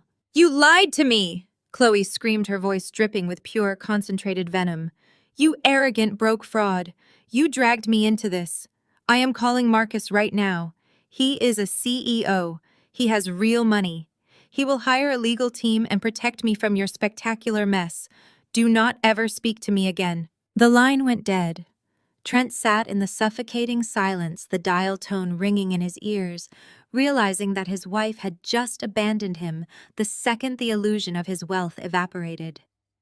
He slammed his fists against the desk, knocking his expensive coffee cup to the floor, but the fragile display of anger quickly melted back into raw, paralyzing terror. He was going to lose everything: his freedom, his reputation, and his entire future, all because he thought he could outsmart the system. Across the city, Chloe was frantically stabbing at her phone screen, dialing Marcus with trembling fingers. She stood outside the luxury design showroom, completely ignoring the stares of the wealthy patrons walking past her. She needed her brother-in-law to save her. She needed the powerful corporate executive to deploy his massive resources and shield her from the fallout of Trent's crimes. Marcus picked up on the fifth ring. His voice sounded hollow, distant, and completely destroyed. "Hello, Marcus." "Thank God," Chloe gasped, tears of panic streaming down her face, completely ruining her expensive makeup. "Trent is going to prison. He lied about the startup funding. The venture capital firm caught him committing fraud, and they froze all our accounts. You have to help me. You have to use your CEO connections to get me a lawyer and distance me from his crimes. We need your money right now." There was a long, dead silence on the other end of the line. Chloe waited for the reassuring, arrogant voice of the man who always threw money at his problems. She waited for the golden child of the Sterling family to tell her everything was going to be fine. "I cannot help you," Chloe. Marcus whispered, his voice completely devoid of its usual booming confidence. He sounded like a man standing in the center of a burning building, watching the flames consume the walls. "What do you mean you cannot help me?" Chloe shrieked, stamping her foot on the pavement. "You are a chief executive officer. You make millions." "I do not have anything either," Marcus replied, his voice breaking. "Naomi is gone. She took everything. I woke up this morning to find out she completely controls the holding company that owns my house. She canceled my secondary credit lines. She is not a freelance accountant, Chloe. She is a financial monster, and she has completely dismantled my life. I am currently packing my things into garbage bags because her private security team just gave me a 2-hour notice to vacate the premises." Chloe froze. The phone slowly slipped away from her ear as the magnitude of the catastrophe fully registered. Her husband was facing federal wire fraud charges. Her powerful, wealthy brother-in-law was currently being evicted from his own mansion by the very sister they had spent the entire night mocking and humiliating. The safety net was completely gone. The Sterling family empire was not just falling apart. It had been systematically and ruthlessly detonated from the inside out. Back in his glass office, Trent slumped forward, resting his forehead against the cool mahogany desk. The quick cuts of the camera flashed one final time in his mind. A tight shot of the federal reporting warning on his computer screen. A shot of his shaking, clammy hands. A shot of the empty, disconnected phone. The trap had sprung with flawless precision. There was no escape, no negotiation, and absolutely no mercy coming his way. The $5 million dream had instantly morphed into a federal nightmare, and he had no one to blame but his own staggering arrogance. The afternoon sun beat down on the pristine driveway of the Buckhead mansion as Marcus's luxury sports car rolled to a confident stop. He killed the engine, turning to flash a dazzling, arrogant smile at the woman sitting in the passenger seat. Her name was Vanessa, a flashy marketing executive he had been secretly seeing for the past 6 months. She was exactly the kind of woman he thought a newly appointed chief executive officer deserved, draped in obvious designer labels and utterly obsessed with social climbing. Marcus had spent the entire drive boasting about how he had finally gotten rid of his boring, uncultured wife.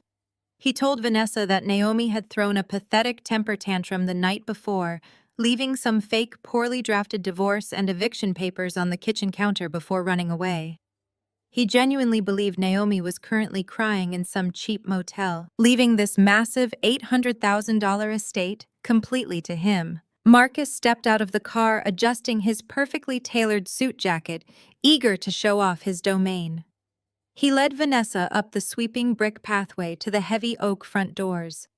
He reached for the digital keypad, his fingers moving with the practiced muscle memory of a man who owned the world. He punched in his personalized access code. Instead of the satisfying mechanical click of the deadbolt releasing a harsh buzzing error tone pierced the air. The keypad flashed a solid, unforgiving red.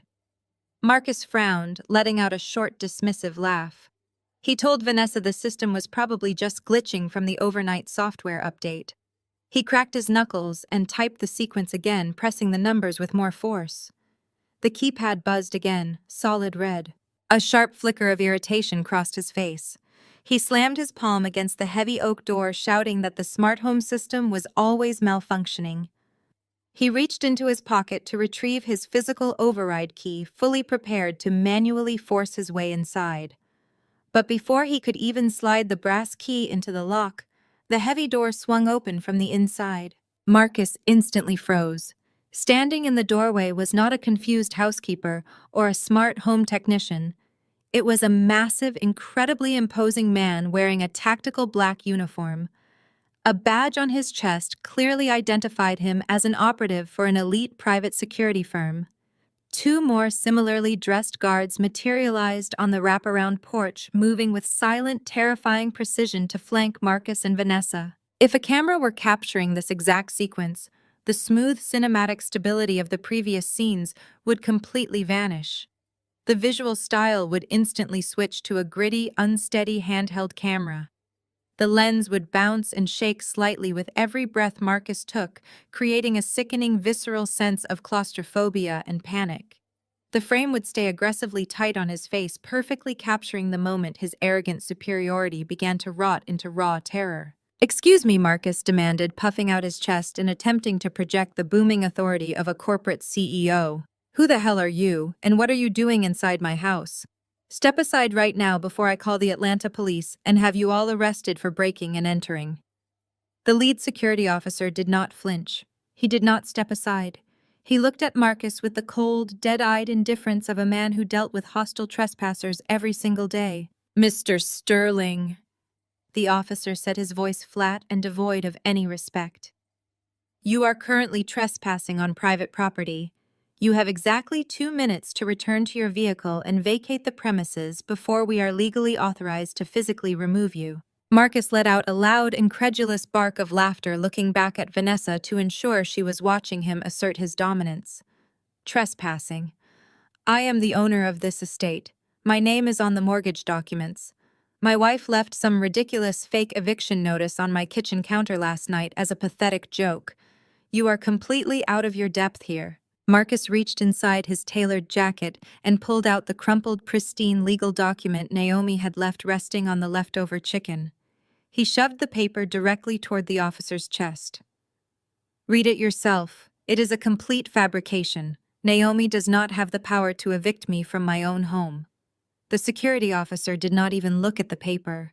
Instead, he pulled a thick official legal binder from behind the doorframe and held it open for Marcus to see. "I highly suggest you read the actual deed to this property, Mr. Sterling," the officer stated, tapping a heavily stamped page with his index finger.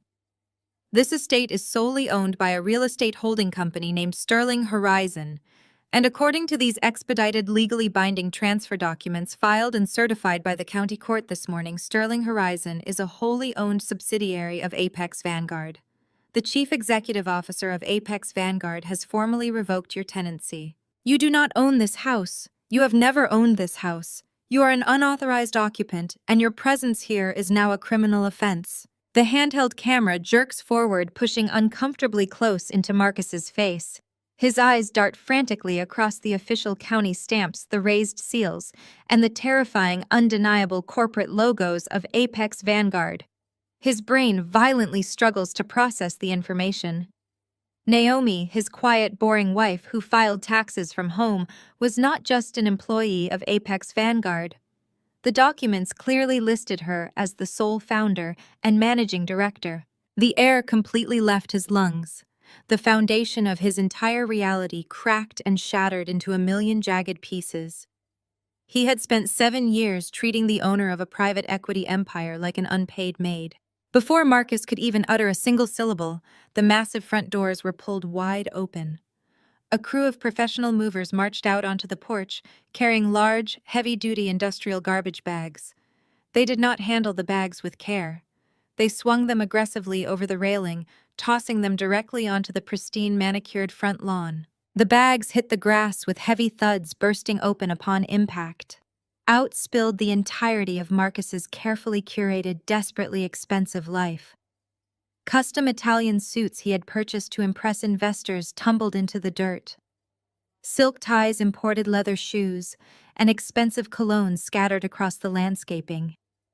They were throwing his belongings out like toxic waste. "What are you doing?"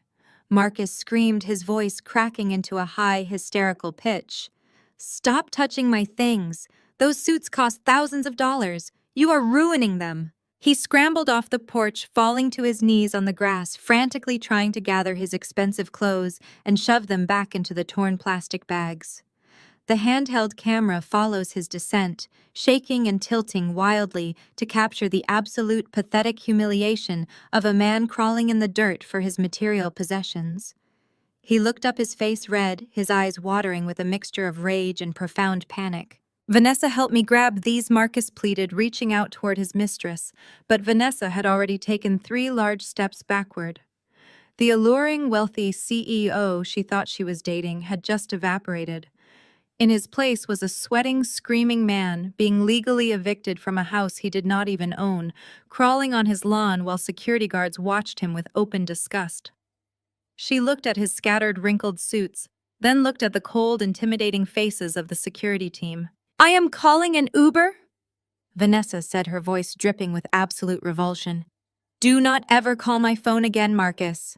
She turned on her heel and practically sprinted down the driveway, desperate to distance herself from the radioactive blast radius of his ruined life. Marcus stayed on his knees, clutching a dirt-stained silk tie in his trembling hands. The sheer magnitude of his destruction was finally crashing down on him. Naomi had not just left him. She had systematically stripped him of his sanctuary, his dignity, and his false wealth in broad daylight. He was sitting on a lawn in Buckhead, surrounded by garbage bags, staring at the locked doors of an empire he never actually controlled.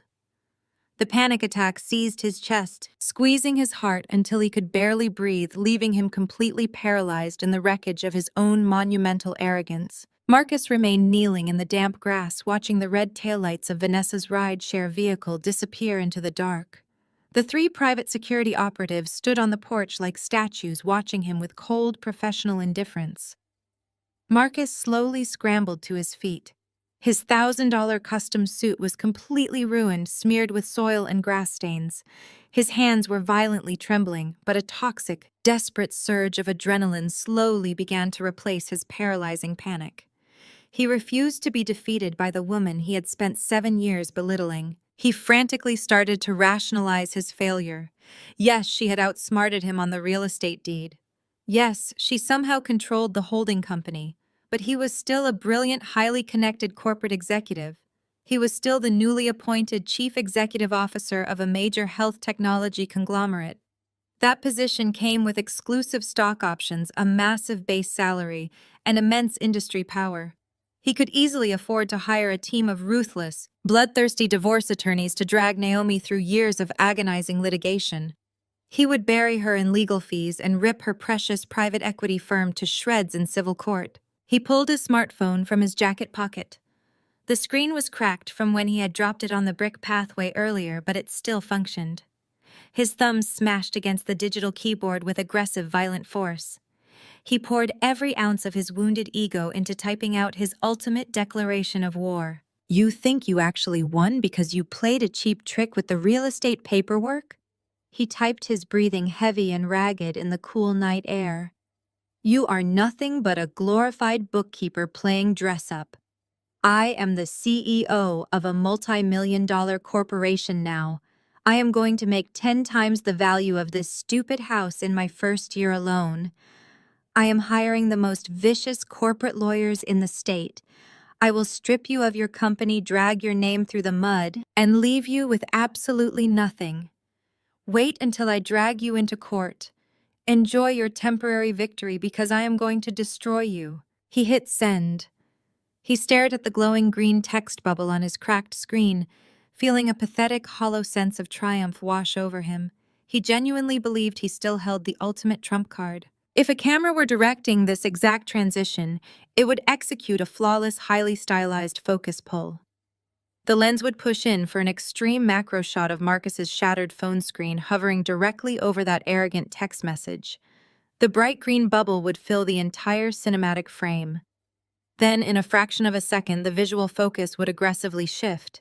The cracked glass and the humiliating background of the Buckhead lawn would blur into complete oblivion. The sharp pixels of the text message would dissolve instantly, morphing and sharpening into the pristine, unblemished screen of a different smartphone. The focus snaps perfectly onto my device. The camera slowly tilts upward, revealing me sitting in the luxurious, climate-controlled back seat of my private town car as it glides smoothly through the glowing streets of downtown Atlanta. I am holding a crystal glass of sparkling water, the heavy red silk of my couture gown pooling beautifully around my legs. The cabin of the vehicle is perfectly silent, insulated from the noise of the city outside. I look down at the threatening message displaying on my screen. I do not gasp. I do not alert my security detail or hastily draft an email to my legal team. I simply read the desperate, empty threats of a ruined man and let a slow, chilling smirk pull at the corners of my mouth. The sheer magnificent irony of his text message is almost too delicious to consume all at once. Marcus is clinging to his new CEO title like a life raft in a hurricane, completely oblivious to the fact that his life raft is actually an anchor forged from solid lead. He thinks he earned that corner office. He thinks the corporate board recognized his visionary leadership. I turn my gaze back to the window, watching the towering skyscrapers of the financial district slide past the tinted glass. I know exactly what Marcus does not. His sudden, miraculous promotion to chief executive officer was never based on his talent, his networking skills, or his business acumen. It was a highly calculated, lethal corporate maneuver orchestrated entirely by Apex Vanguard. I had deliberately instructed my board of directors to push his promotion through and place him in the absolute highest seat of power just before our final forensic audit. By accepting the CEO title, Marcus intentionally made himself the sole legal signatory and the primary liable officer for the mountain of toxic debt vendor fraud and embezzlement his predecessors had left behind. He was not being crowned king of a health technology empire. He was being positioned as the ultimate corporate scapegoat, legally bound to take the fall for years of financial crimes. I lock my phone screen and drop the device carelessly into my designer clutch. Let Marcus send his pathetic threats from the sidewalk. Let him dream of his massive salary and his imaginary team of lawyers. He is rushing headfirst into a legal slaughterhouse with a blindfold on. I reach into my leather briefcase resting on the seat beside me and pull out the finalized audit reports for tomorrow morning. The financial war is already over, and I am deeply looking forward to watching the steel doors of my boardroom lock right behind him. The morning sun breaks over the Atlanta skyline, piercing the floor-to-ceiling windows of my actual residence, a secure tri-level penthouse in Midtown that Marcus never knew existed. The events of the gala and the chaotic eviction are already fading into the past, replaced entirely by the clinical razor-sharp focus required for the day ahead. Today is not about social maneuvering or public humiliation. Today is about corporate execution. If a camera were mapping the geography of this specific moment, it would execute a flawless, perfectly stabilized slider shot. The lens would glide smoothly and horizontally across the surface of my massive tempered glass desk. As it tracks sideways, the camera captures the physical weight of my strategy. It glides past thick, leather-bound dossiers stamped with the Apex Vanguard seal. It pans over printed spreadsheets stained with red ink, highlighting catastrophic cash flow deficits, fraudulent vendor invoices, and the staggering mountain of toxic debt belonging to the health technology conglomerate Marcus now officially commands. The slider shot continues its steady, relentless path, passing over the signed, legally binding employment contract that Marcus eagerly endorsed just 48 hours ago. The very contract that explicitly names him the sole liable officer for all historical financial discrepancies discovered post-merger. He signed away his legal immunity because he was too intoxicated by the title of Chief Executive Officer to hire a competent lawyer to read the fine print. The camera's horizontal journey finally comes to a smooth, definitive stop, resting on a tight, uncompromising close-up of my face. There is no trace of the exhausted, subservient wife left in my features. My eyes are dark, resolute, and completely devoid of mercy. I stand up from the desk, moving toward the expansive dressing room to select my armor for the final hunt. The crimson silk gown from the country club was designed to shock and awe the social elite, to burn down the false narrative Vivian had constructed. But today requires an entirely different aesthetic.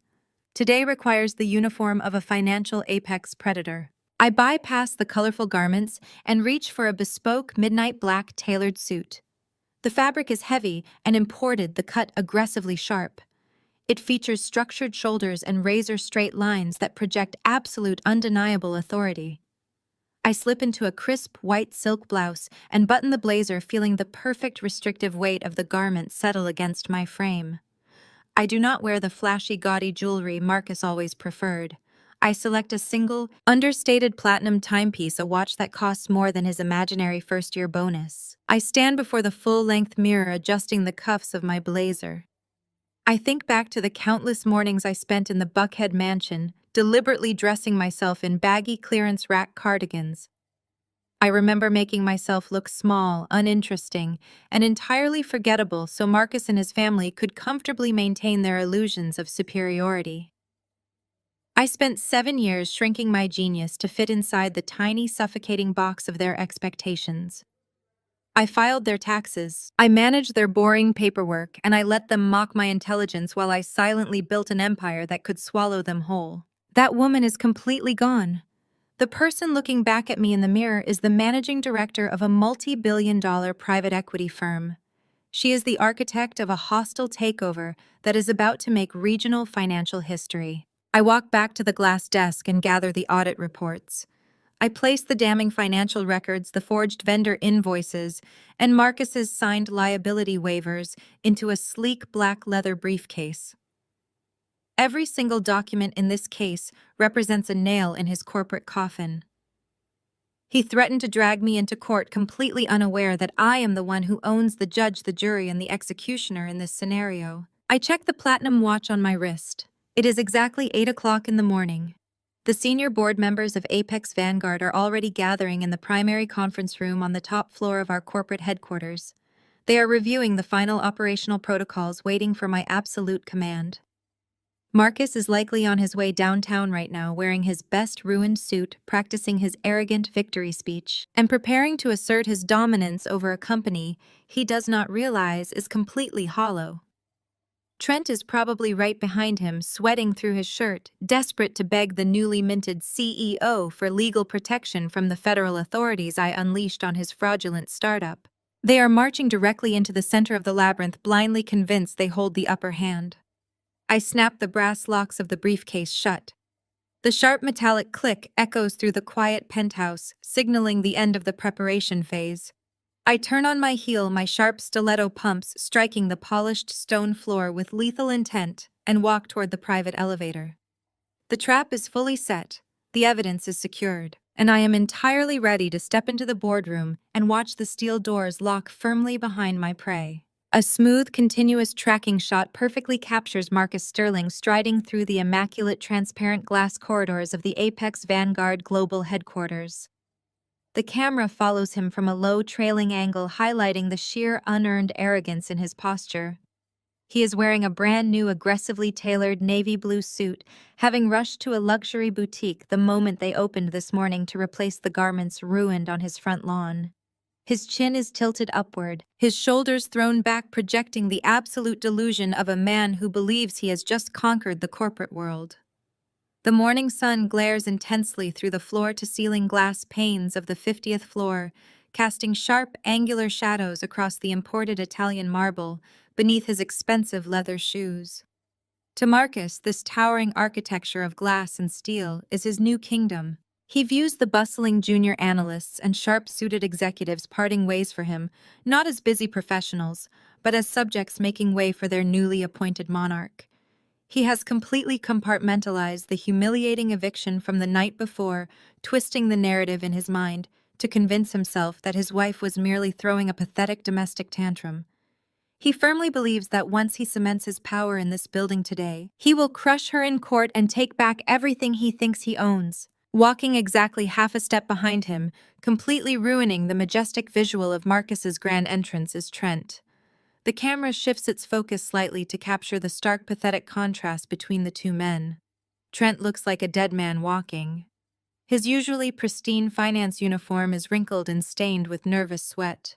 His hair is unkempt. His face is a sickly pale gray, and his bloodshot eyes are darting frantically around the sleek corporate environment. Trent has spent the entire night hyperventilating, staring at the catastrophic legal notices from the risk management department, realizing his fake startup is a one-way ticket to federal prison. He is clutching his leather briefcase to his chest like a flimsy shield. He has practically attached himself to Marcus's side, viewing the newly minted chief executive officer as his absolute last and only lifeline. Trent is desperately hoping that Marcus can march into this board meeting and throw his corporate weight around to kill the fraud investigation before the authorities freeze his personal bank accounts. Marcus does not even bother to look at his brother-in-law as they approach the massive frosted glass doors of the primary boardroom. He simply waves his hand dismissively, clearly irritated by the unmistakable smell of fear radiating from Trent. "You need to pull yourself together right now," Marcus mutters, his voice dripping with condescending superiority and supreme annoyance. "You are embarrassing me in front of my new staff. I am walking into this room as the chief executive officer of their largest health technology acquisition. I have the entire board of directors eating out of the palm of my hand. I will simply sit down, look their compliance department in the eye, and tell them that your little bookkeeping error was a harmless misunderstanding. I will order them to drop the lawsuit immediately. That is the exact kind of high-level leverage I possess now. Just keep your mouth shut, let the adults do the talking, and try not to sweat on the expensive mahogany furniture." Trent nods frantically, gulping down air, completely blinded by the illusion of Marcus's corporate power. He genuinely believes his arrogant brother-in-law can magically erase a federal wire fraud indictment with a single confident handshake and a charismatic smile. He is ready to drop to his knees and beg the executives for mercy, trusting Marcus to shield him from the devastating consequences of his own criminal actions. The heavy glass doors slide open silently, revealing the absolute apex of corporate power. The main conference room is a terrifying masterpiece of intimidation. A massive oval-shaped table carved from a single flawless piece of dark obsidian dominates the center of the expansive room. The perimeter is lined with a dozen senior executives, forensic auditors, and top-tier legal counsel, all dressed in immaculate dark suits. They are completely silent. Nobody stands to greet the new chief executive officer. Nobody offers a welcoming smile, a warm handshake, or a polite round of applause. The atmosphere in the room is suffocatingly cold-heavy, with an unspoken, lethal anticipation. The executives stare at Marcus and Trent with the flat, unblinking expressions of a firing squad waiting for the final command. At the absolute head of the table sits a towering, high-backed leather executive chair. The chair is turned completely away from the door, facing the panoramic window overlooking the sprawling Atlanta skyline. Marcus adjusts his expensive silk tie one final time, completely misreading the deafening silence as a display of ultimate respect and awe. He steps fully into the room, puffing out his chest, ready to deliver his triumphant inaugural address. He strides toward the head of the table, closely followed by a trembling Trent, completely oblivious to the soft, definitive click of the heavy glass doors sliding shut and electronically locking right behind them. The steel trap has officially closed, and the prey has just walked willingly into the center of the slaughterhouse. The camera of my reality shifts, executing a slow, relentless circular track shot. The lens detaches from any fixed perspective and begins a smooth, continuous orbit around the massive obsidian table, capturing the shifting dynamics of the room in real time.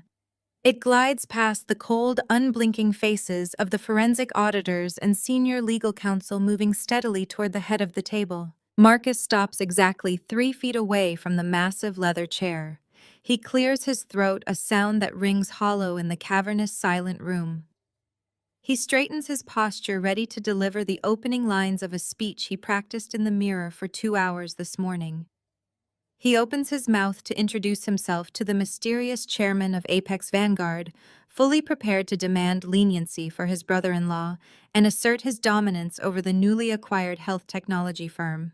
Before a single arrogant syllable can escape his lips, the high-backed leather executive chair slowly begins to rotate. The mechanical swivel is entirely silent, but the psychological impact is deafening. The chair completes its rotation. I am sitting there, framed perfectly against the sprawling backdrop of the Atlanta skyline. I am wearing the midnight black tailored suit, my hands resting lightly on the polished glass surface of the table, my platinum watch catching the morning sunlight. I am not shrinking. I am not accommodating. I am radiating the absolute, terrifying authority of a woman who holds the fate of everyone in this room in the palm of her hand. Marcus physically recoils. He staggers backward as if he has just been struck in the chest by a sledgehammer. The blood completely vanishes from his face, leaving his skin a sickly, translucent gray. His mouth drops open, but his vocal cords are paralyzed.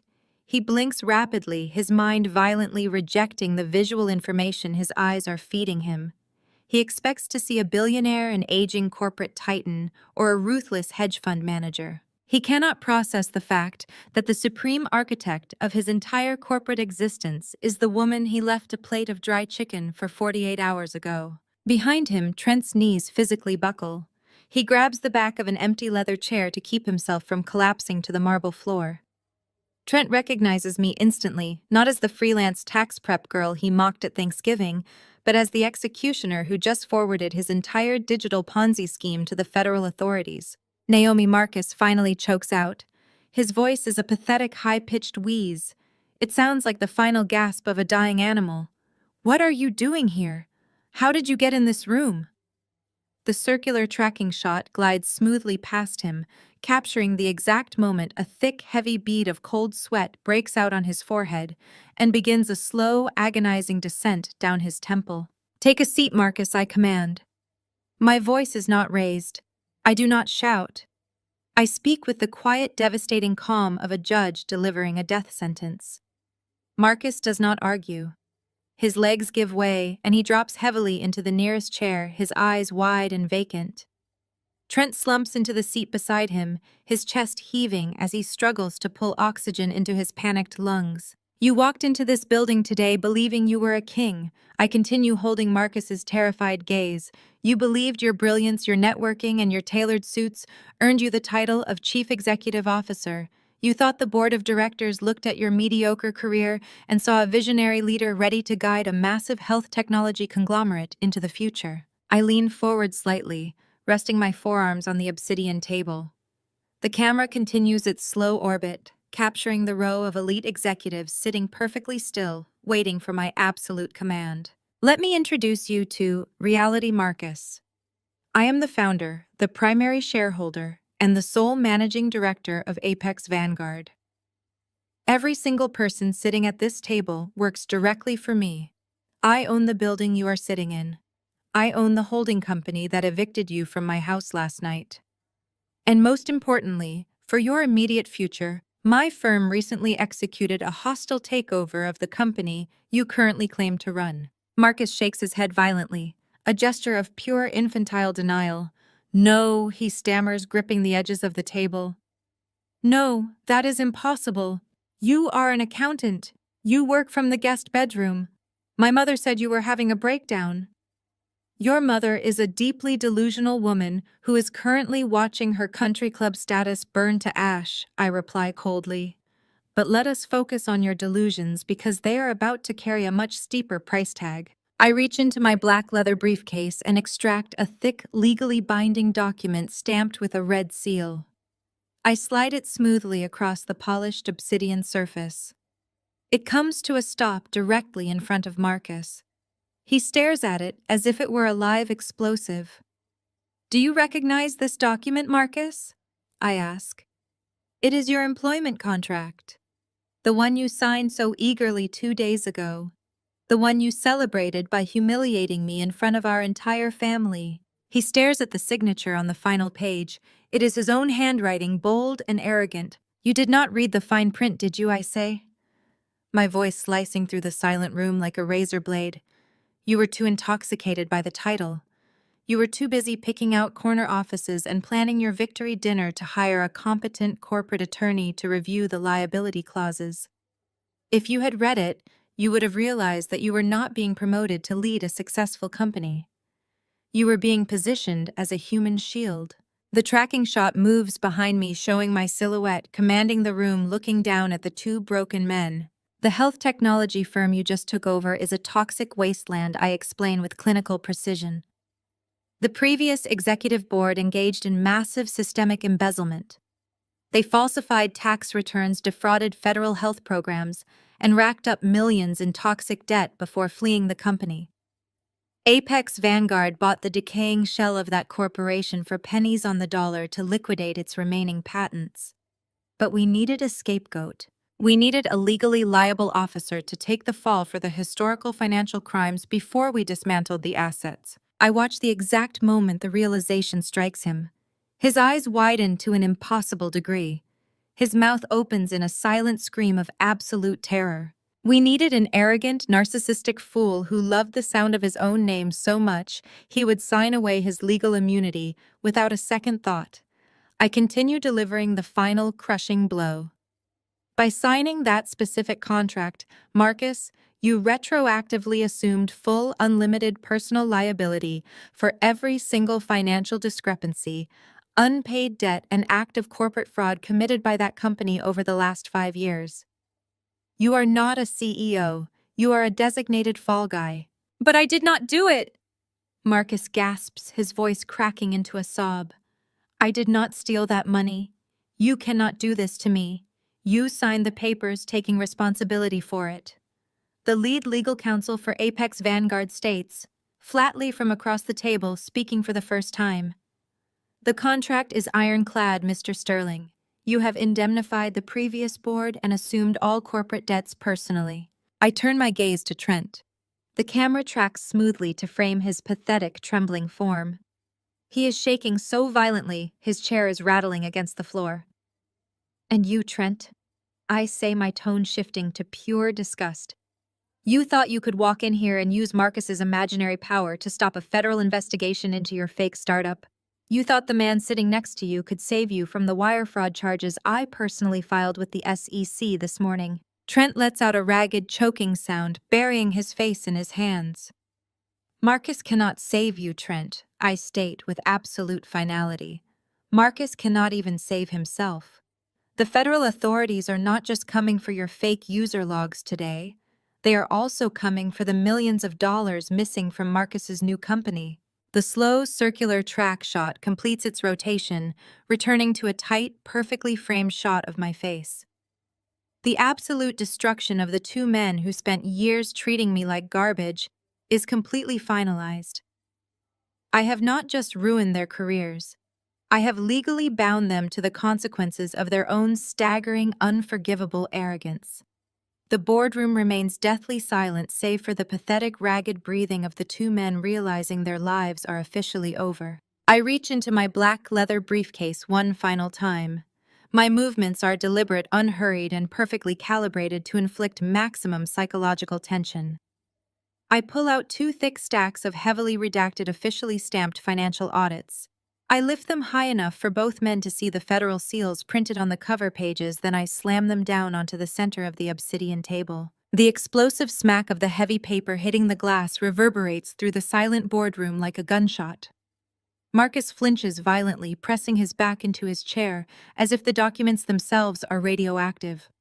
Trent practically shrinks into himself, his eyes darting wildly toward the locked glass doors, as the reality of his situation begins to suffocate him.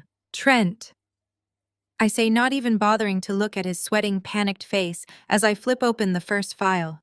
The federal authorities received your unredacted pitch deck, your fabricated server logs, and the routing numbers for your Delaware shell companies exactly 2 hours ago. My compliance director just received confirmation from the Financial Crimes Enforcement Network. They have officially frozen your personal bank accounts, your commercial credit lines, and the joint accounts you hold with my sister Chloe. You have absolutely zero access to capital. I highly recommend you spend the next few minutes deciding which public defender you want to represent you. The federal agents are currently waiting in the lobby of your rented Midtown office space to escort you out in handcuffs. Trent lets out a guttural, hyperventilating sob. He literally slides off his expensive leather chair, collapsing onto the marble floor. He curls into a pathetic, trembling ball as his entire false reality disintegrates around him. He does not scream or beg. He simply weeps, paralyzed by the crushing, inescapable weight of his impending federal prison sentence. His arrogant finance bro persona has been completely shattered into a million irreparable pieces. I turn my absolute, unforgiving focus back to Marcus. His eyes are wide, glassy, and completely hollow. He is a man who has just watched his own executioner sharpen the blade. As the primary shareholder and managing director of Apex Vanguard, I am exercising my executive authority to terminate your employment effective immediately. I state, my voice stripped of all human emotion and projecting pure corporate lethality. You are officially stripped of your chief executive officer title. Your corporate access is permanently revoked. Your company vehicle, your executive expense accounts, and your comprehensive health benefits are canceled as of this exact second. Furthermore, because you were terminated under gross negligence and severe corporate liability, your severance package and your stock options are completely voided. You are walking out of this building with absolutely nothing but the clothes on your back and the multi-million-dollar corporate debt you voluntarily signed for. The reality of his absolute, inescapable ruin finally crashes through Marcus's thick skull. The arrogant, posturing man who mocked me in his driveway just 48 hours ago completely vanishes. The man who texted me threats about bringing me to court is dead. He scrambles out of his chair and physically drops to his knees on the cold marble floor. He reaches his shaking hands out toward the edge of the obsidian table, his face contorted in an ugly, desperate grimace. Tears stream down his cheeks, ruining his carefully curated image. The senior executives lining the boardroom walls stare down at him with expressions of profound, icy disgust. "Naomi, please!" Marcus begs, his voice cracking into a pathetic, high-pitched whine. "Please, you cannot do this to me. We are married. We spent 7 years together. I love you. I was just stressed. My mother was putting pressure on me. I can change. I will do whatever you want. Just tear up that contract. Please, Naomi, I am begging you. Do not let me go to prison. Do not take everything away from me. I will sign whatever you want. I will give you whatever you ask for. Just please let me go." I do not feel an ounce of pity. I do not feel a single flicker of hesitation. The man crawling on the floor in front of me is the same man who stood in my kitchen and told me I was not sophisticated enough to eat dinner with his colleagues. He is the same man who let his mother insult my working-class background and let his brother-in-law mock my intelligence. He only claims to love me now because I am holding a financial gun to his head. If a cinematic camera were capturing this definitive moment, it would aggressively drop to the floor. The visual perspective would switch to a severe, extreme, low-angle shot, pointing directly upward at me.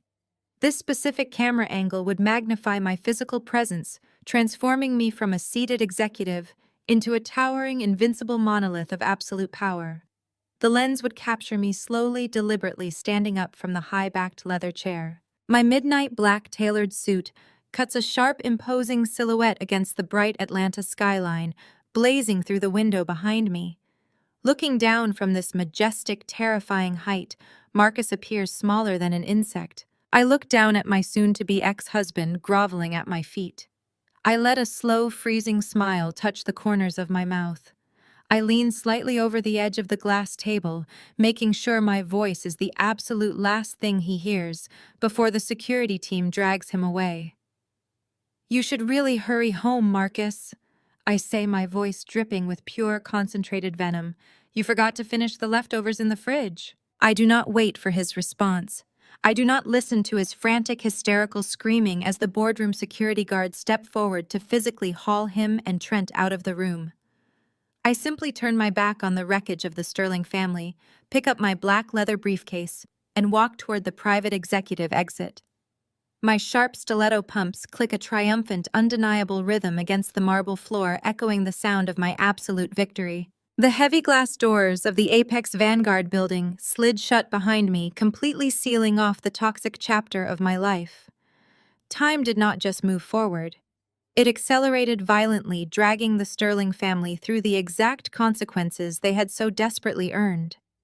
If a camera were to capture the sheer magnificent speed of their absolute destruction, it would execute a series of slow fluid cross dissolves, melting one scene of devastation seamlessly into the next. The first cross dissolve fades from the gleaming Atlanta skyline into the dimly lit, suffocatingly cramped back room of a high-end luxury consignment shop in Buckhead. Vivian Sterling is standing at a scuffed folding table. The haughty, untouchable matriarch who once paraded around the Piedmont Country Club in custom emerald silk is completely unrecognizable.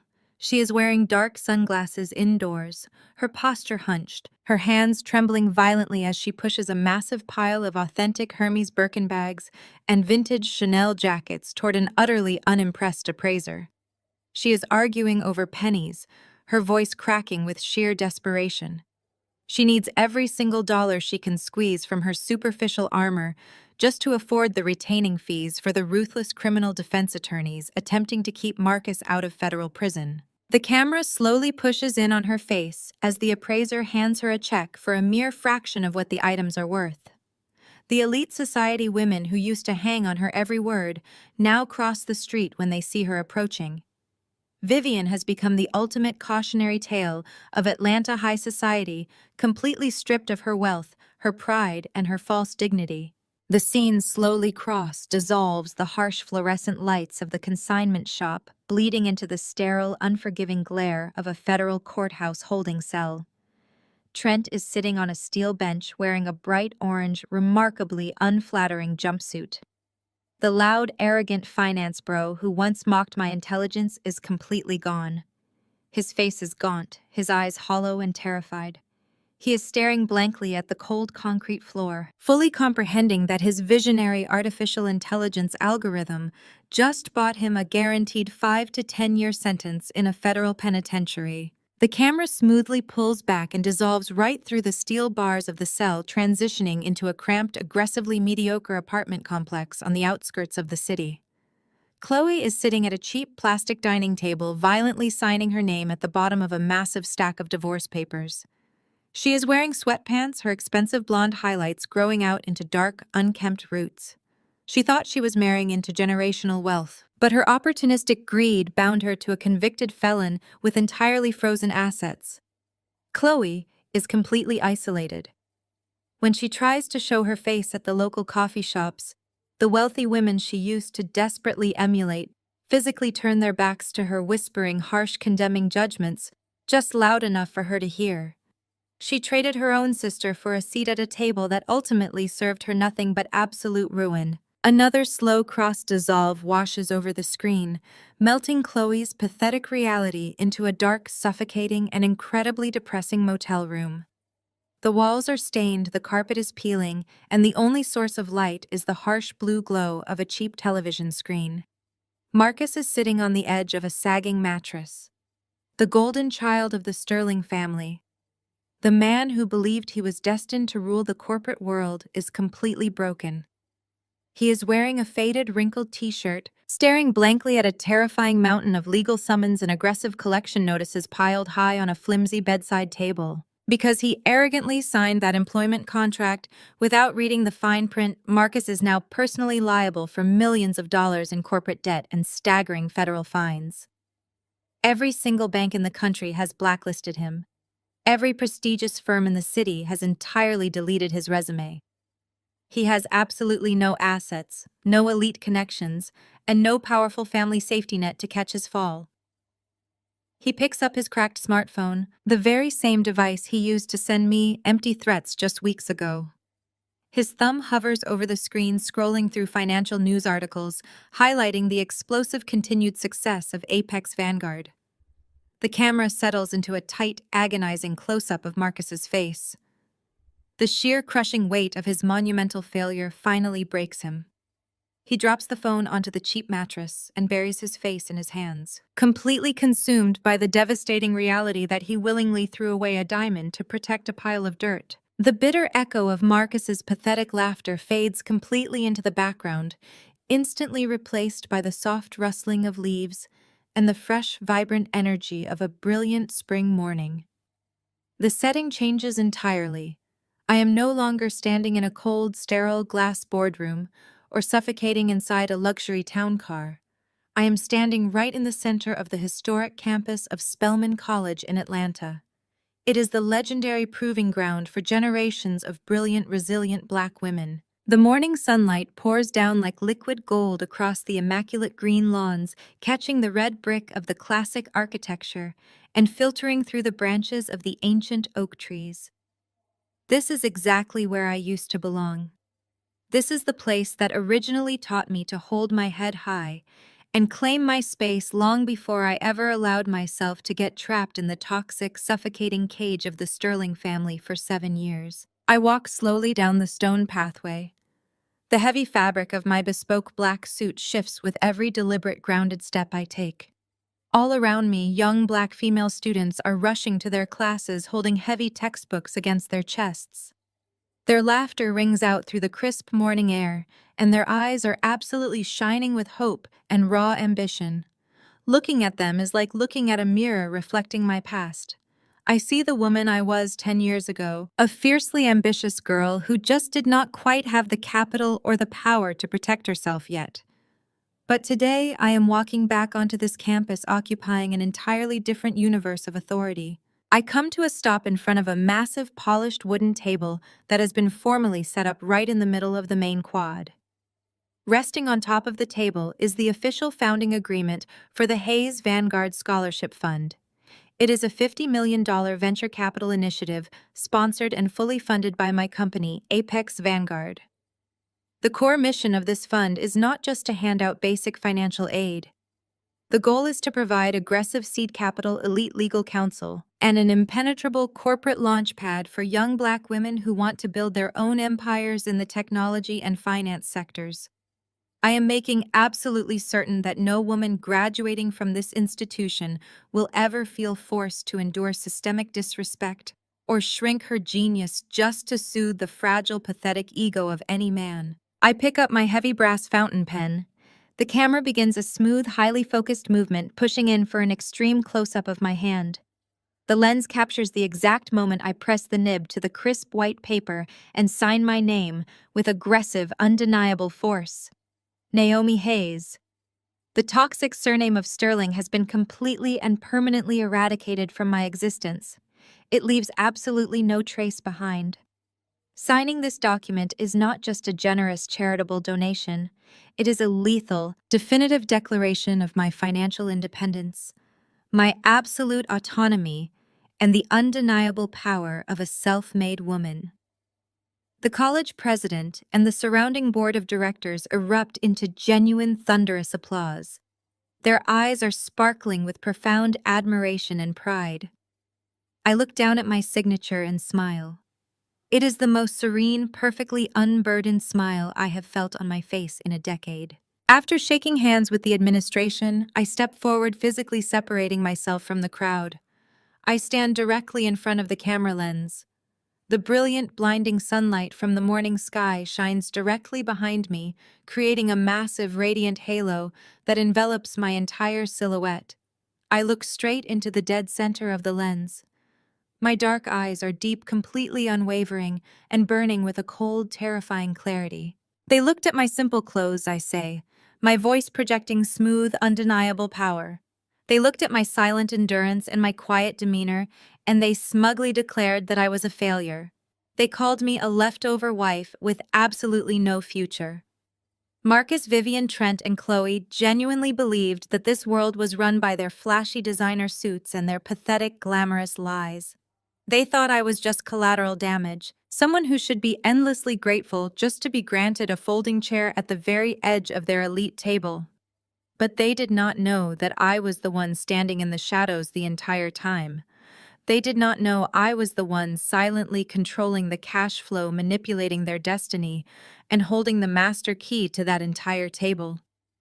While they were busy celebrating a completely delusional victory, I was busy nailing the coffin shut on their entire empire. As soon as the final word leaves my lips, the camera begins to execute a flawlessly smooth, incredibly slow pullback.